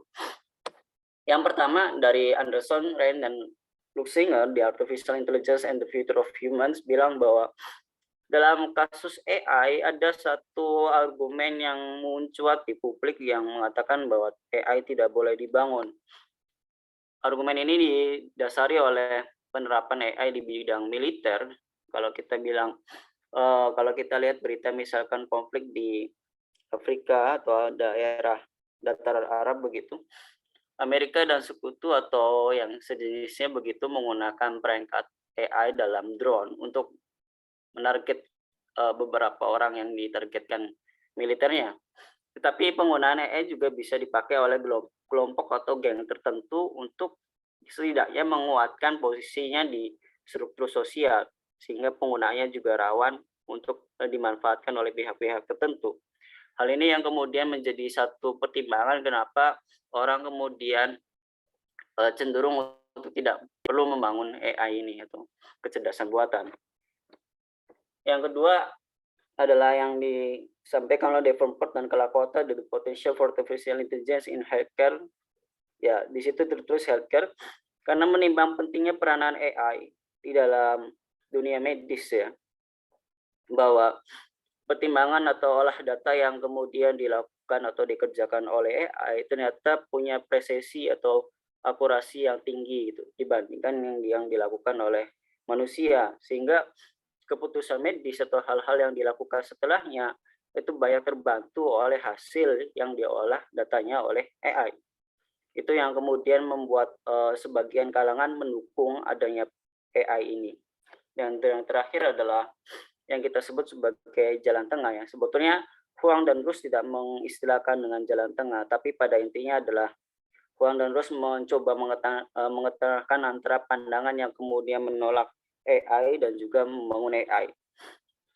Ya, dari Huang dan Rus dia mengatakan bahwa AI kan pada inti persoalannya kalau kita lihat di daerah atau di negara yang masih berkembang dalam hal teknologis ya, atau tidak maju dalam hal teknologis, dia kemudian menghadirkan satu persoalan yang kita sebut sebagai pengangguran, atau orang kemudian ya kalau kita mungkin pernah di sini ada isu soal ASN yang kemudian akan diganti AI gitu. Sebetulnya bukan ASN aja yang kemudian terancam pekerjaannya oleh AI, tetapi orang-orang yang bekerja di pabrik di negara-negara yang belum maju secara teknologis juga mengalami satu dilema dengan kehadiran AI ini, sehingga bagi Huang dan Rus, AI dalam hal-hal yang mungkin lekat dengan kemanusiaan dia tidak perlu begitu, tetapi dalam hal-hal yang mungkin pekerjaan teknis yang pasti begitu, maka AI bakal bisa diterapkan menurut Huang dan Rus. Dari games kemudian AI kita berlanjut ke robot. Ada isu yang kemudian berkelindan dengan robot yang disebut kalau dalam kajian filsafat teknologi disebut sebagai agensi moral ya. Jadi pada dasarnya ketika inti persoalannya adalah ketika robot kemudian melakukan sesuatu dan kemudian entahkah melakukan kesalahan ataupun sesuai perintah yang diterapkan atau ditanamkan atau di-embedded oleh programmernya di dalam robot, apakah dia akan bisa dinilai secara moralitas atau tidak gitu ya. Karena kalau misalkan dalam film-film ya, walaupun bertolak dari film tapi di kenyataan juga ada bahwa ada sebagai robot-robot yang didesain untuk dimanfaatkan oleh pihak tertentu lagi-lagi untuk mencapai tujuan mereka gitu. Sehingga dalam hal ini ada sebagian manusia yang kemudian mengalami kerugian bahkan kematian akibat penggunaan robot oleh pihak-pihak tertentu itu. Yang pandangan yang pertama disampaikan oleh Dennett dalam Brainstorm Philosophical Essays on Mind and Psychology, mengatakan bahwa robot itu bisa menjadi agen moral di masa depan. Bagi Dennett, kenapa bisa seperti itu? Karena memang implementasi atau aplikasi dari robot ini akan terus menjalar gitu ya, dari satu bidang ke bidang yang lainnya. Mau tidak mau bahwa mereka robot, maksudnya mereka ini bakal melakukan pekerjaan bukan hanya satu tapi berbagai pekerjaan. Sehingga hal-hal ini menimbulkan satu urgensi bagaimana bisa menjaga nilai moralitas dari robot atau pekerjaan dari robot itu. Bagi Dennett ya. Terus yang kedua ada dari Gilmore dan Hayes, Thinking About Android Epistemology. Beliau mengatakan bahwa manusia bukan agen moral gitu. Ini pandangan yang cukup skeptis karena memang sejauh ini ya manusia terus memperbincangkan soal moral, tetapi pada kenyataannya juga kejadian-kejadian yang bersifat amoral itu akan terus berlangsung dan manusia sendiri yang melanggar apa yang dia ucapkan begitu. Sehingga butuh figur lain yang kekeh atau teguh dalam melaksanakan prinsip moral ya, yang kemudian akan diberikan kepada robot. Sedangkan bagi Brinkshort di Ethical Robots, mengatakan bahwa robot tidak bisa menjadi agen moral. Kenapa seperti itu? Karena sejauh ini belum ada programmer yang mampu dengan cerdas bagaimana mendesain program yang sesuai atau menanamkan nilai moral terhadap robot, gitu ya. Karena robot harus memahami apa itu moral dan apa yang kemudian berkelindan di dalam moral, seperti etika dan seterusnya. Dan itu hal-hal abstrak yang kemudian sulit untuk dipahami oleh robot, apalagi kemudian dituangkan atau dikonversi ke dalam program komputer begitu. Dan yang keempat, ada yang disebut mindless morality dari Floridi dan Sanders on the morality of artificial agents. Dalam mindless morality pada dasarnya adalah penilaian moral akan didasarkan kepada satu konvensi atau kesepakatan yang berlangsung atau yang ada di masyarakat. Atau kita bisa bilang apa yang disebut dengan moral atau tidak bermoral akan disandarkan kepada adat istiadat yang terus berlangsung yang diwariskan oleh nenek moyang begitu. Sehingga pertimbangan rasional itu tidak lagi ada di dalam kata mindless atau konsep mindless morality ini gitu. Lalu apa sebetulnya kaitan worldview dan teknologi gitu ya? Kaitan keduanya kita bisa lihat dari nilai, tujuan, dan etika yang kemudian berkelindan di dalam atau bersamaan dengan teknologi. Maxwell dalam di Do We Need a Scientific Revolution mengatakan atau menyindir bahwa banyak penelitian ilmiah teknologi dikhususkan untuk kepentingan negara kaya begitu, dan bukan untuk kepentingan ribuan juta manusia yang hidup dalam kemiskinan.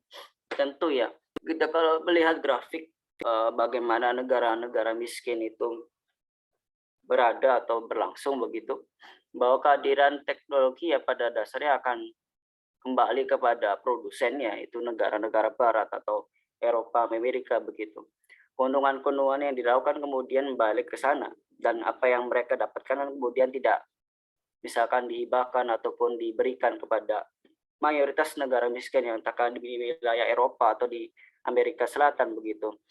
Sehingga memang dalam proyek kemajuan teknologi memang sebetulnya apakah memang memikirkan satu bentuk kemaslahatan global begitu atau hanya satu kepentingan negara begitu sehingga bisa mempertahankan income pendapatan yang didapatkan oleh negara lewat sumbangsi atau ekspor teknologi begitu, ataupun hanya ingin mempertahankan satu kedikdayaan negara tertentu di dalam kancah global atau internasional.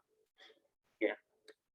Yang kedua, dalam The Well and the Reactor dari Landon Winner dan juga Social Change and Modernity yang dicetuskan oleh Smeltzer, mengatakan bahwa teknologi muncul aktivitas baru yang meredefinisi konsep diri dan komunitas. Pun kebiasaan, persepsi, ruang waktu, serta hubungan sosial yang berlaku di dalam diri dan komunitas itu. Tentu ya, kalau kita melihat bagaimana teknologi bisa merubah apa yang disebut, ya mungkin berselancaran atau browsing atau searching seseorang di dunia internet, kemudian apa yang dia dapat di internet itu akan menjelma atau bisa memahamkan dirinya soal apa yang disebut sebagai diri begitu. Dalam kaidah yang kita pahami tentu yang berkelindan di dalam konsep diri adalah soal hamba Allah dan khalifatullah. Tetapi bila mana orang kemudian menemukan hal-hal di luar itu, bahkan tidak menemukan itu, bisa jadi dia memahami konsep diri sebagaimana katakanlah dalam filsafat barat pahami begitu. Dan apa yang kemudian disebut komunitas juga kemudian mengalami perlipatan ya. Jadi mungkin komunitas dulu terbatasi oleh satu jarak atau wilayah tertentu, tetapi dengan adanya teknologi atau kemajuan teknologi, komunitas yang disebut di sini bisa jadi bahwa dia didekatkan oleh satu medium yang kita sebut sebagai sosmed misalkan, ataupun yang lainnya. Jadi dia tidak lagi berdasarkan wilayah, tapi bisa meluas atau bahkan mengalami perlipatan secara ruang begitu. Itu soal kebiasaan, persepsi gitu ya. Kalau misalkan di dalam contoh yang disampaikan oleh misalkan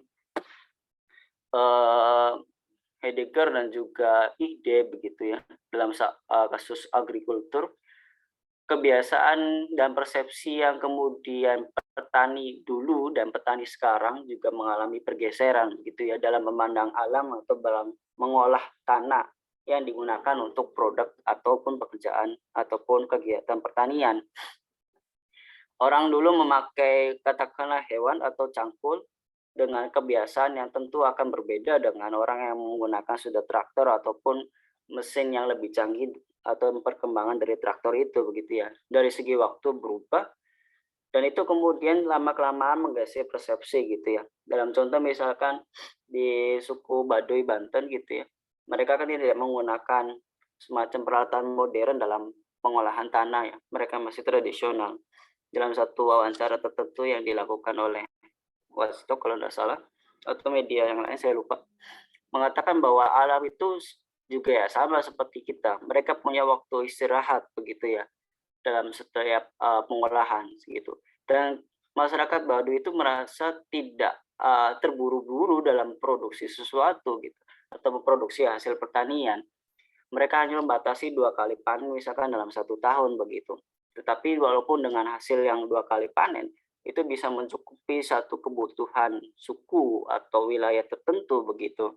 Sehingga tetap bisa mandiri walaupun dengan misalkan dengan pembatasan seperti itu. Tetapi pada dasarnya mereka memandang bahwa alam juga seperti manusia, bagaimana memperlakukan alam juga atau tanah dalam hal ini juga menjadi perhitungan ataupun menjadi pandangan bahwa alam harus diperlakukan dengan baik.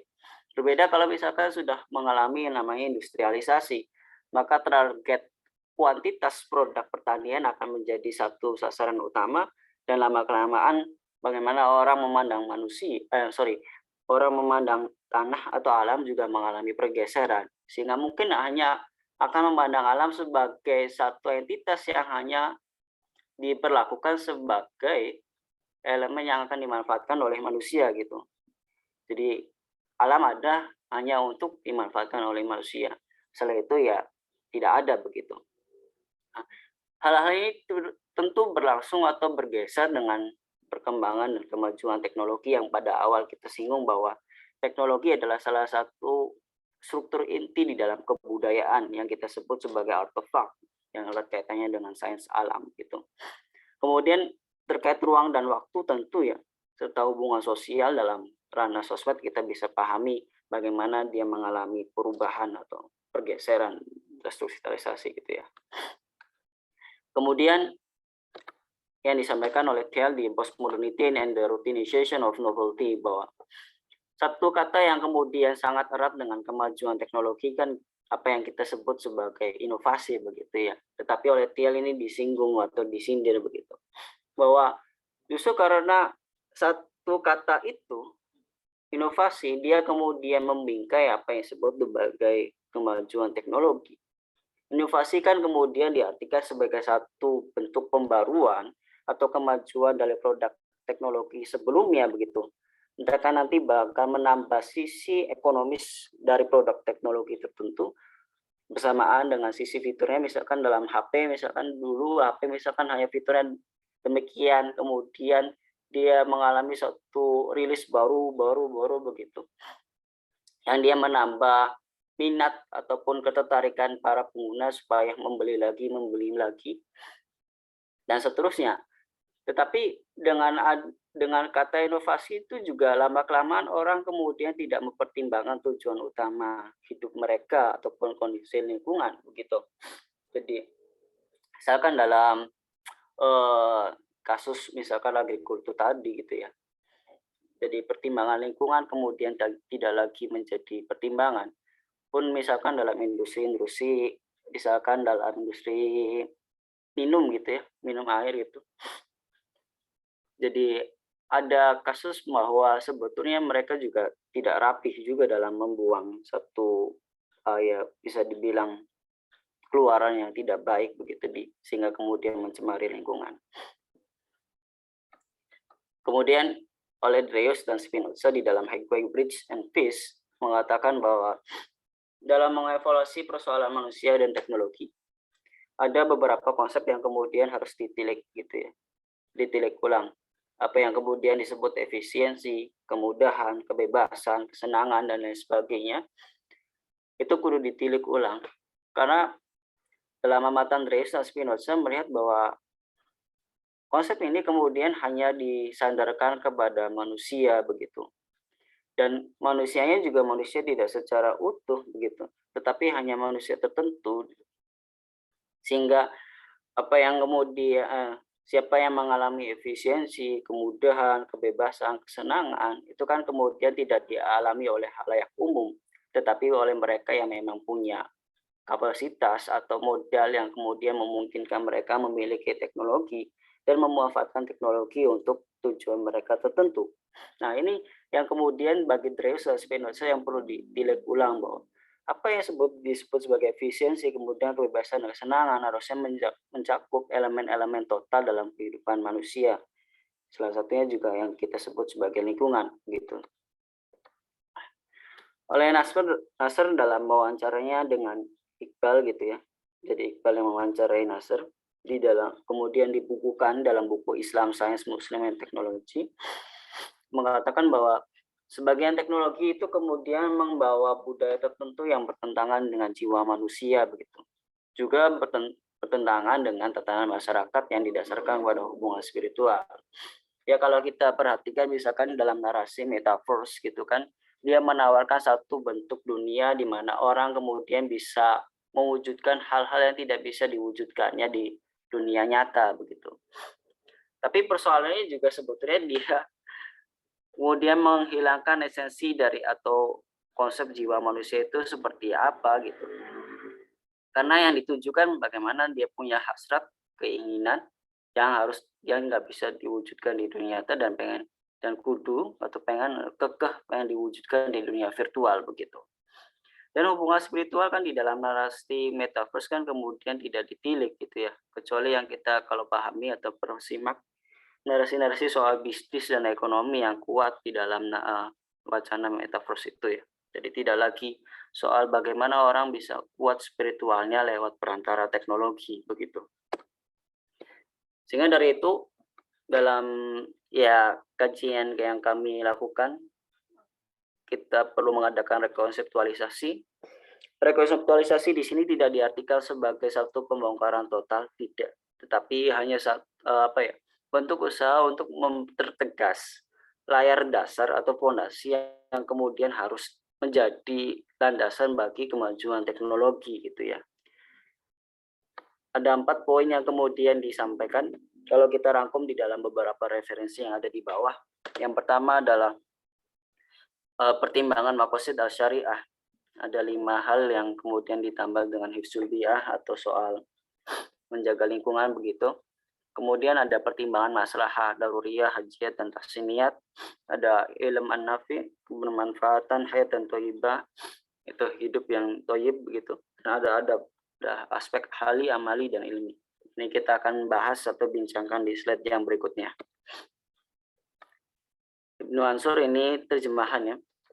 Dalam treatise on maqasid syariah mengatakan bahwa ada 4 poin yang kemudian menjadi satu pertimbangan penting untuk membuat teknologi apa yang kemudian dibutuhkan oleh umat manusia.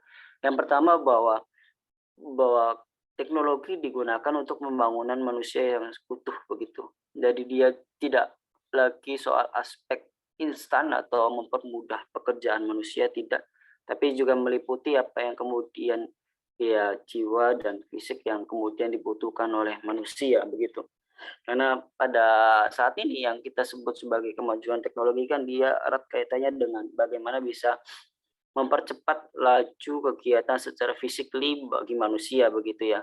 Jadi itu yang kemudian menjadi satu problem bahwa manusia sedang dibangun dengan tidak utuh dengan kemajuan teknologi. Yang kedua adalah memastikan masalah atau dan kebenaran atau ilmu an-nafi. Jadi masalah yang tadi disinggung nanti akan dibahas di slide berikutnya ya. Mungkin kita akan ke ilmu an-nafi bahwa karena kemudian teknologi diartikan sebagai satu bentuk implementasi ilmu pengetahuan atau sains di sini, maka aspek ilmu an-nafi kemudian juga juga bernyambung gitu ya dengan apa yang kemudian disebut dengan teknologi. Dalam ilmu an-nafi, kebermanfaatan yang kemudian disebut di sini adalah kebermanfaatan yang nanti akan menghadirkan satu bentuk keselamatan bagi manusia dan juga kebahagiaan bagi manusia, bukan hanya di dunia tetapi juga di akhirat begitu. Jadi ketika menggunakan teknologi, an-nafi atau kebermanfaatan atau keselamatan itu tertanam di dalam penggunanya begitu. Bagaimana cara menanamkan itu gitu ya. Sehingga bentuk penyelewengan apapun yang kemudian hadir atau berpotensi hadir melalui teknologi itu akan tersegel atau terantisipasi dengan paham bahwa dalam teknologi juga harus ada unsur an-nafi atau kebermanfaatan yang kemudian dipegang baik oleh developer dari teknologi itu maupun user dari teknologi itu ya. Misalkan dalam kasus misalkan HP gitu ya. HP apakah kemudian akan dibawa kemana harus dipahami dalam ruang ilmu an-nafi juga gitu ya, supaya dia tidak lagi melaju ke ranah misalkan produk misalkan porno atau yang lainnya begitu, tapi dia bisa menjadi satu media yang nanti bisa mengembangkan atau menumbuhkan minat budaya ilmu yang kemudian ada di dalam masyarakat begitu. Terus yang kedua, nilai yang berikutnya adalah pasti dia memperkuat nilai positif ya, seperti keadilan, pelestarian lingkungan gitu ya, dan menghindari nilai negatif seperti keserakahan, pelanggaran dan lain-lain begitu. Ini udah 21.30 ya, saya percepat berarti. Berikutnya adalah masalah makosid, tadi sudah di awal masalah di sini ada doruriyat, hajat dan tahsiniyat. Tiga istilah ini pada dasarnya itu kalau kita bisa bilang dalam bahasa yang sederhana adalah sebetulnya teknologi ini penting banget, penting belum atau nggak penting banget kayak gitu. Jadi dia satu tingkatan-tingkatan yang kemudian bisa menjadi penentu apakah teknologi ini akan diimplementasi di dalam masyarakat atau tidak gitu ya. Misalkan di daruriyat ya pasti kalau di era pandemi kayak gini kehadiran seperti ventilator atau peralatan sejenisnya adalah untuk produk teknologi yang sifatnya daruriyat. Kenapa begitu? Karena dia menyangkut keselamatan nyawa dari manusia begitu. Dan Anda misalkan tahsiniyat dia nggak perlu banget gitu. Misalkan dalam kasus orang udah punya HP gitu, tapi HP-nya belum dioptimalkan fungsinya secara maksimal. Dia hanya memerlukan seperti ya kamera yang bagus misalkan atau yang lainnya.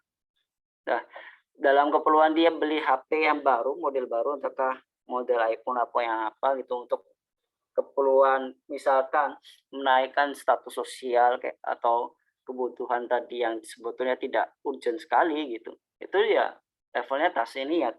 Jadi secara masalah dia tidak perlu untuk diaktualisasi atau diimplementasi gitu. Dan ini nanti berkait jadi maslahat dari level daruriyat sampai tahsiniyat ini akan berkaitan dengan bagaimana teknologi itu diinformasi, bagaimana inovasi desainnya sampai tujuan yang harus dicapai dengan penggunaan teknologi itu ya. Dari Muhammad Hasim Kamali dalam Maqasid Syariah. Terus berikutnya adalah menimbang hayatun thayyibah atau hidup yang baik gitu ya. Bahwa pada dasarnya kehadiran teknologi diharapkan bisa menghadirkan bentuk kesejahteraan individu dan sosial, bukan individu tertentu atau dalam ranah struktur sosial di dalam kalangan tertentu tidak. Tapi bagaimana kehadiran teknologi itu bisa memberikan dampak positif bagi semua lapisan masyarakat begitu. Terakhir ada adab dari Godless di dalam teknologi Islam Enterprise di buku Teknologi and Values ya. Bahwa aspek adab tentu akan meliputi dari pendesainan yang kemudian erat kaitannya dengan developer teknologi itu sampai penggunaan yang erat kaitannya dengan user teknologi itu. Bahwa dalam kata adab bagi Godless dia meliputi 3 pendekatan hali, amali dan ilmi. Kalau kita boleh bahasakan dengan hal lain, hali di aspeknya dengan batin atau jiwa manusia dengan hati manusia begitu. Amali dengan tindakan manusia dan ilmi dengan apa yang dipikirkan manusia dengan teknologi itu gitu ya. Atau dalam pendidikan kita bisa bilang hali adalah afektif, amali soal psikomotorik, ilmi soal kognitif gitu. Itu dalam bahasa-bahasa lain. Jadi adab tidak hanya berkaitan dengan satu bentuk kebaikan amali, tapi juga dia juga berkaitan dengan kebaikan fikir dan kebaikan hati. Dan itu yang kemudian harus ada di dalam kerangka etika teknologi menurut Godlas. Terakhir epilog bahwa di sini Alatas kemudian mewujudkan sesuatu di dalam risalah untuk kaum muslimin bahwa tidak dinafikan perubahan baik secara bendawi maupun kebudayaan berlaku mengikut kemajuan iptek gitu ya. Tidak dinafikan juga manusia berubah cara atau membangun daya usaha tertentu untuk mencapai tujuan dan menggunakan iptek itu. Tetapi bukan berarti sikap, anutan, tujuan, dan pandangan hidup manusia pun harus berubah gitu ya. Ini satu hal yang laten, walaupun teknologi terus dikembangkan begitu dan produk-produk teknologi terus muncul. Demikian yang bisa saya sampaikan. Atas segala kekurangannya mohon maaf. Bila itu hidayah, barakallahu fikum. Wassalamualaikum warahmatullahi wabarakatuh. Saya kembalikan ke Kang Fandi.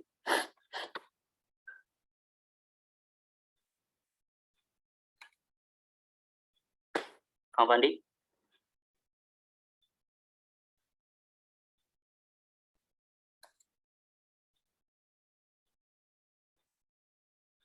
Cek.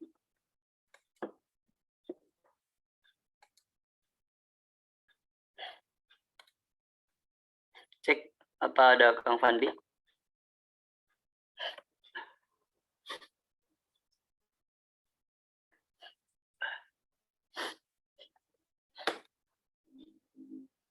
Atau co-host yang lain mungkin Kang Zidna boleh.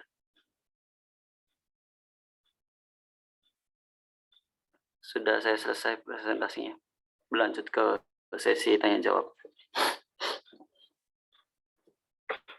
Bentar ya, Kang. Oh ya.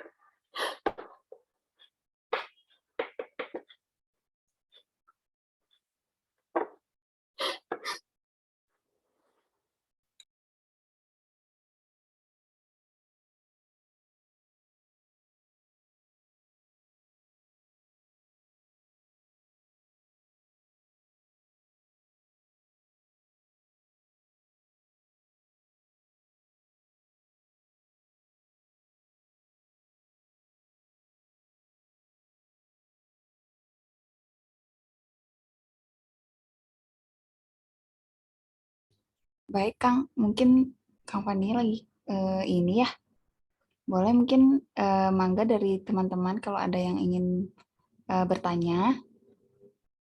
Mungkin 2 pertanyaan dulu ya sambil nunggu Kang Fandi. Bisa di kolom chat atau resen. Iya, boleh. Mangga Kang. Pak Ramdhani. Itu terkait dengan teknologi ya. Sebenarnya Ya, mangga Pak Ramdhani. Sebenarnya kalau kita bicara tentang teknologi, pertanyaan saya adalah teknologi itu mempengaruhi manusia atau manusia yang mempengaruhi teknologi. Itu yang pertama. Yang kedua, kan sekarang katanya industri 4.0 gitu. Dan juga katanya sekarang udah society berapa 5.0 gitu. Bahkan di marketing itu punya marketing jaya udah namanya marketing 5.0, dimana kalau kita bicara tentang marketing 5.0 itu hanya pada akhirnya mencoba untuk memanusiakan teknologi. Artinya teknologi dan manusia itu menjadi sesuatu yang terintegrasi gitu. Artinya teknologi bisa dimanusiakan gitu. Nah, bagaimana tanggapan siapa namanya Kang pembicara gitu, terkait dengan persoalan atau fenomena seperti itu? Apakah memang prosesnya itu pada akhirnya akan seperti itu gitu, terjadi integrasi dalam tanda kutip antara manusia dan teknologi, di mana kita sebagai manusia kan juga tidak mungkin melepaskan diri dari sektor teknologi itu sendiri kan. Tapi di sisi lain mungkin kita menginginkan agar teknologi itu yang ramah pada lingkungan gitu kan, atau yang islami gitu. Apakah fenomena tersebut memang pada akhirnya ujungnya itu akan ke sana gitu? Mohon penjelasan sama. Iya, hatur nuhun Pak Ramdhani atas pertanyaannya. Untuk pertanyaan kedua di saya suaranya putus-putus, nanti mohon bisa di-chat mungkin inti pertanyaan yang kedua ya. Ya, kalau yang pertama suaranya tadi masih lancar soal apakah teknologi yang kemudian mempengaruhi manusia atau manusia yang kemudian mempengaruhi teknologi. Di dalam bukunya Valdusek di Introduction to the Philosophy of Technology, teknologi kemudian diartikan oleh Valdusek dalam 3 ranah yang kita sebut sebagai hardware atau perangkat keras. Jadi kalau kita menyebut teknologi kan dia yang serba wujud physically dan kita pegang dan dia keras gitu ya. Itu yang pertama oleh Valdusek. Yang kedua, Valdusek juga bilang bahwa teknologi adalah seperangkat aturan-aturan begitu. Jadi aturan-aturan yang kemudian ada atau berkesinambungan atau berkelindahan di dalam teknologi, dalam penggunaannya, itu kemudian juga masih dalam cakupan apa yang kemudian disebut dengan teknologi. Lalu yang pengertian yang terakhir yang dicetuskan oleh Valdusek itu disebut sebagai sistem. Jadi kalau bicara teknologi, dia bicara juga soal sistem yang kemudian berkorelasi dengan teknologi.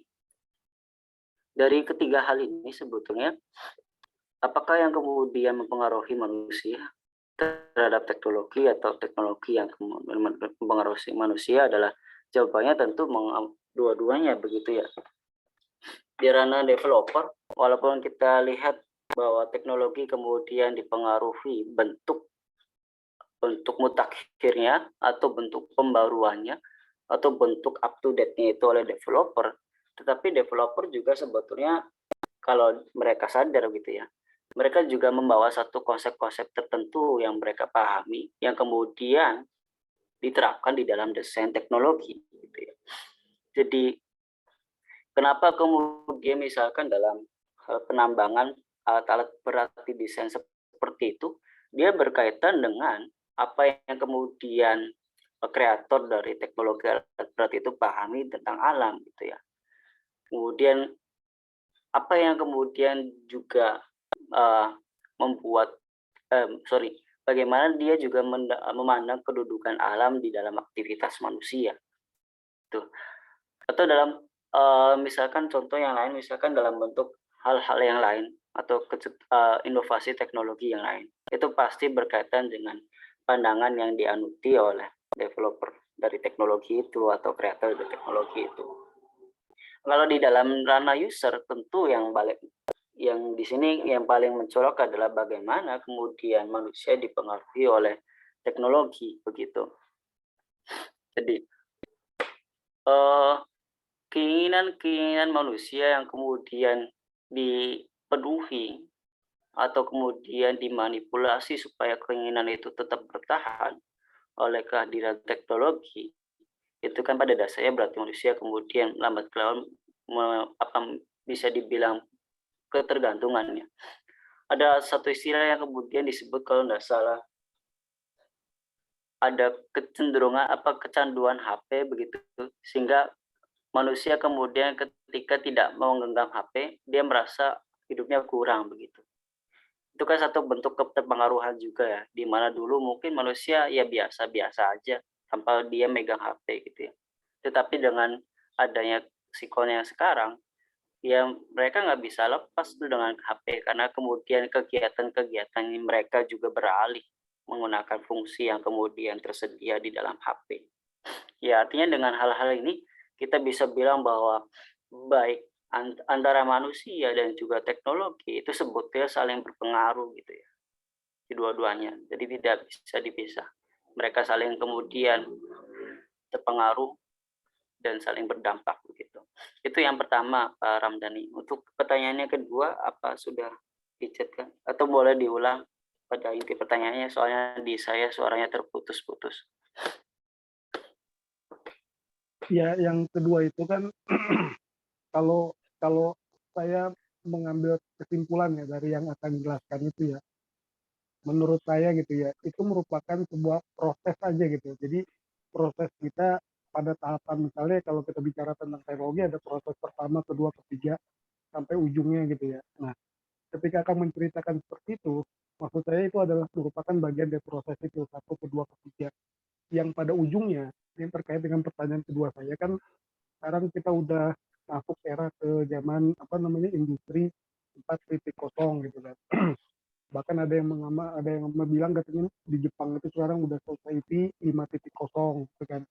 Bahkan sekarang kalau kita bicara tentang marketing gitu ya, itu katanya marketing sekarang ini eranya 5.0 gitu kan. Dimana pada era seperti ini akhirnya mencoba untuk memanusiakan teknologi gitu. Nah, maksud saya gini, apakah nanti ke ujungnya itu antara manusia dan teknologi itu saling terintegrasi kan, dalam tanda kutip gitu ya. Karena mereka dua-duanya sama membutuhkan gitu. Artinya kalau memang teknologi itu tidak bisa memberikan sebuah harapan dari manusia, maka teknologi itu tidak akan mungkin laku gitu. Atau teknologi itu tidak bisa mewujudkan apa yang menjadi keinginan manusia gitu ya, dalam tanda kutip gitu ya. Maka teknologi itu akan makin ditinggalkan gitu kan. Sehingga akhirnya antara kemajuan teknologi dan memanusiakan teknologi itu merupakan sebuah upaya yang akan terjadi pada ujungnya gitu. Apakah seperti itu, Kak? Iya, ya, bisa ditangkap poinnya, Pak Ramdhani. Terima kasih atas pertanyaannya.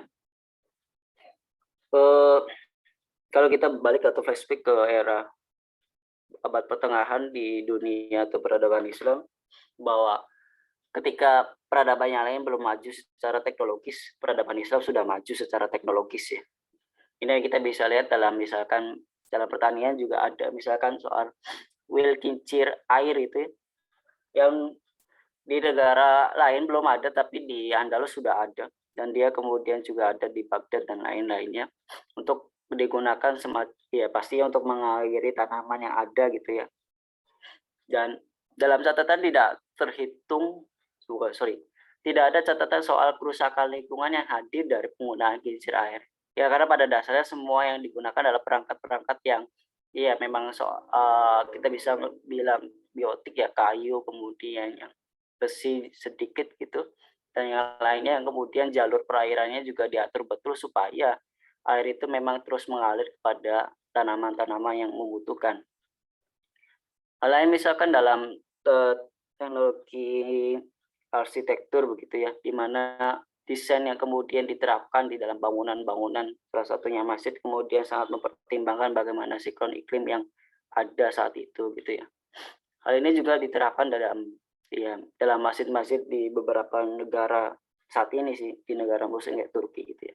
Jadi desain teknologi yang kemudian digunakan misalkan dalam kasus pemanasan global gitu ya, sehingga misalkan curah hujan kemudian harus dimanfaatkan atau dalam kasus kekeringan gitu ya, sehingga ada masjid-masjid tertentu yang kemudian mendesain atapnya dalam desain tertentu yang kemudian bisa menampung untuk ya jamaah juga begitu.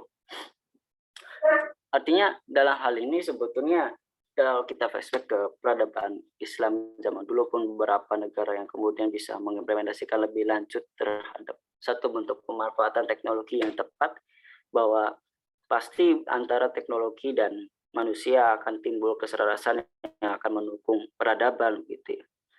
Dalam narasi ini kita tidak bilang bahwa manusia harus meninggalkan teknologi secara keseluruhan, tidak, tapi bagaimana manusia bisa memfilter, memilih dengan tepat, dan bersikap dengan adil dan bijak terhadap kemajuan atau berbagai produk teknologi era kini atau era kewari gitu. Termasuk dalam era 4.0 ini gitu. Jadi dalam sikon di mana sebetulnya banyak negara muslim yang kemudian menjadi user gitu ya, bukan jadi developer, karena memang produk teknologi masih banyak disumbangkan oleh atau dihadirkan oleh Eropa dan Amerika atau negara barat di sini.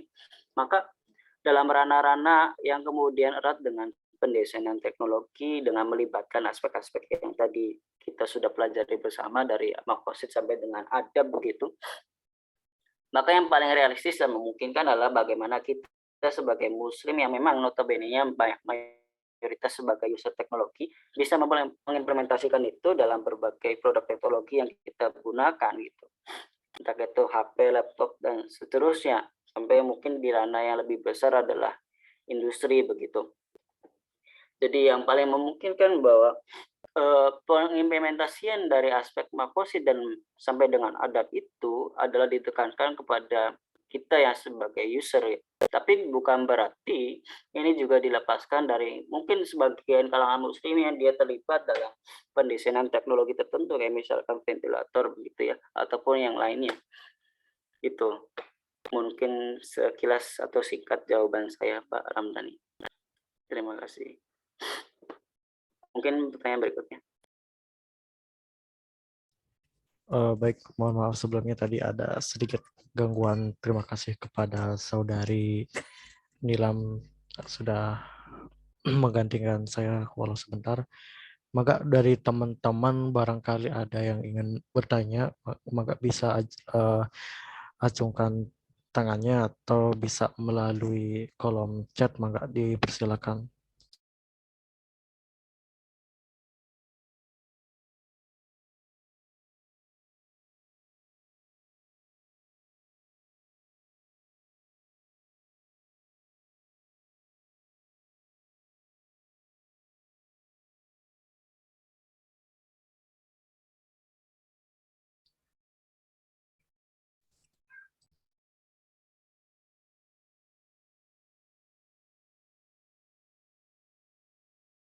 Atau ini Kang, saya juga ingin bertanya. Mungkin di akhir-akhir ini kalau kita mengikuti berita di negeri barat, kalau tidak salah Amerika itu kita mendengar ada peristiwa The Great Resignation atau resign atau undur diri dari kerja besar-besaran. Ini juga dipicu dari utas internet, utas maya itu anti work yang kemudian ini juga disebut dengan anti work movement atau gerakan anti kerja. Nah, di sisi lain juga sebagaimana tadi sudah dibahas, AI atau kecerdasan buatan itu akan menggantikan tempat dan peran manusia, terutama dalam berbagai aspek termasuk dunia kerja. Apa pandangan Akang mengenai fenomena anti work ini, atau mungkin juga bisa disebut sebagai post work atau pasca kerja, fenomena anti work dan fenomena AI untuk menggantikan pekerja di masa mendatang. Iya, terima kasih Kang Fandi atas pertanyaannya. Fenomena ini sebetulnya juga pernah terjadi di Uru yang dicetuskan oleh Ludit yang kemudian terkenal dengan Ludisme atau gerakannya sebutnya dia kemudian menghancurkan mesin-mesin pabrik ya, di negara barat di abad pertengahan gitu. Jadi persoalannya sama dipicunya bahwa dengan kehadiran mesin-mesin era dulu itu ya, banyak kemudian orang yang dipaksa untuk menganggur atau keluar atau dipecat dari industri itu. Kemudian memicu satu reaksi keras yang dicetuskan oleh Ludit itu yang kemudian dikenal dengan gerakan Ludisme atau penghancuran mesin-mesin industri. Supaya kemudian bisa mengambil kembali hak pekerja di lapangan industri. Kejadian itu juga mirip, mungkin kita bisa bilang sebagai neoludisme gitu ya. Cuma dalam bentuk atau praktek atau aksi yang lain yang tidak menghancurkan mesin-mesin pabrik gitu ya. Kenapa itu kemudian bisa terjadi? Dalam sebuah kajian politik ini juga didasari oleh kuatnya pengaruh high-tech atau para high-tech seperti Google, Facebook, Apple, dan seterusnya yang kemudian mau nggak mau dia mengakuisisi perusahaan lain, atau bisa bilang bahwa nanti pada ujungnya ada beberapa perusahaan yang mencoba mengkapitalkan kekuasaan di ranah ya pada awalnya teknologi, tapi tujuan yang nantinya adalah soal ekonomi begitu. Itu bisa kemudian terwujud gitu. Ya, maka mau nggak mau dengan adanya akuisisi perusahaan lain itu juga akan merubah bentuk posisi struktur reformasi yang kemudian ada di perusahaan itu. Kehadiran itu juga yang kemudian memicu adanya satu bentuk gelombang ataupun keputusan untuk menggeser ataupun mengeluarkan atau memecat gitu ya, dalam istilah yang lebih vulgar, pegawai tertentu. Jadi kalau dulu mungkin fenomena hadir karena satu bentuk sistem yang kemudian tidak bisa menimbang bagaimana kesiapan SDM gitu ya.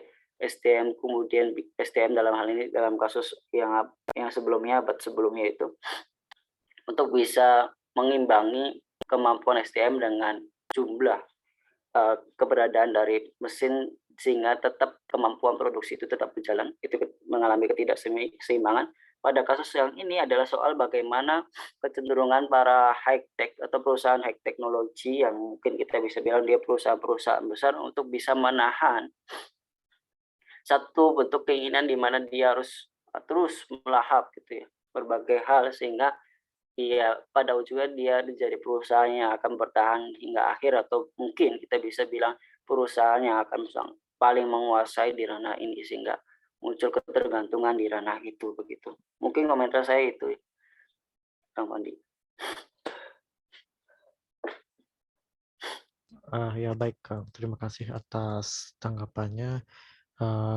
Mungkin berhubung juga waktu sebentar lagi akan usai, maka Kang barangkali ada pernyataan penutup atau closing statement untuk sebelum kita menutup kajian kita malam hari ini, mangga Kang. Mungkin saya tutup closing statement dengan mungkin minta maaf kali ya, mungkin selama presentasi ada suara ingus yang bergerak maju mundur gitu. Nah saya lagi flu dan batuk gitu. Jadi mungkin kalau misalkan dalam presentasinya terganggu oleh sesuatu atau beberapa hal yang lain, mohon maaf. Ya kurang lebih itu yang mungkin saya bisa sampaikan. Yang mungkin yang bisa ditekankan kembali adalah soal pesan dari Prof. Alatas di dalam risalah untuk kaum muslimin bahwa kemajuan teknologi ini tidak bisa kita elak begitu. Artinya kita harus berupaya supaya bisa tetap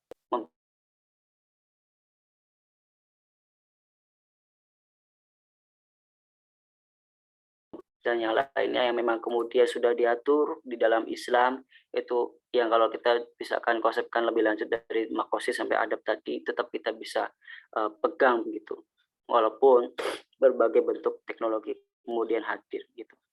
Jadi kita tidak semacam mengalami satu bentuk pesimis, tidak, tapi kita harus tetap optimis memandang kemajuan teknologi ini dengan tetap memegang pandangan hidup sikap kita yang sebagaimana kemudian dipesankan oleh Prof. Alatas gitu ya. Demikian, terima kasih. Baik Kang, jazakallah khair atas pernyataan penutupnya. Baiklah teman-teman sekalian, saudara-saudari, Bapak Ibu, alhamdulillahirabbil alamin telah kita simak kajian pada malam hari ini yang membahas diskursus patriarki dalam feminisme dan juga dampak daripada kemajuan teknologi terhadap manusia di era kontemporer. Terima kasih kami ucapkan. Jazakumullah khair katsir.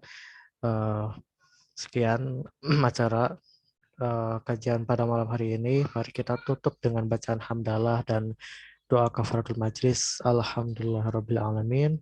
Subhanakallahumma bihamdika asyhadu an la ilaha illa anta astaghfiruka wa atubu ilaik. Cepat sembuh untuk Kang Taufik dan juga teman-teman yang sedang sakit, semoga lekas pulih. Syafaakumullah la ba'sa tahurin insyaallah. Amin. Wassalamualaikum warahmatullahi wabarakatuh. Waalaikumsalam. Jazakumullah.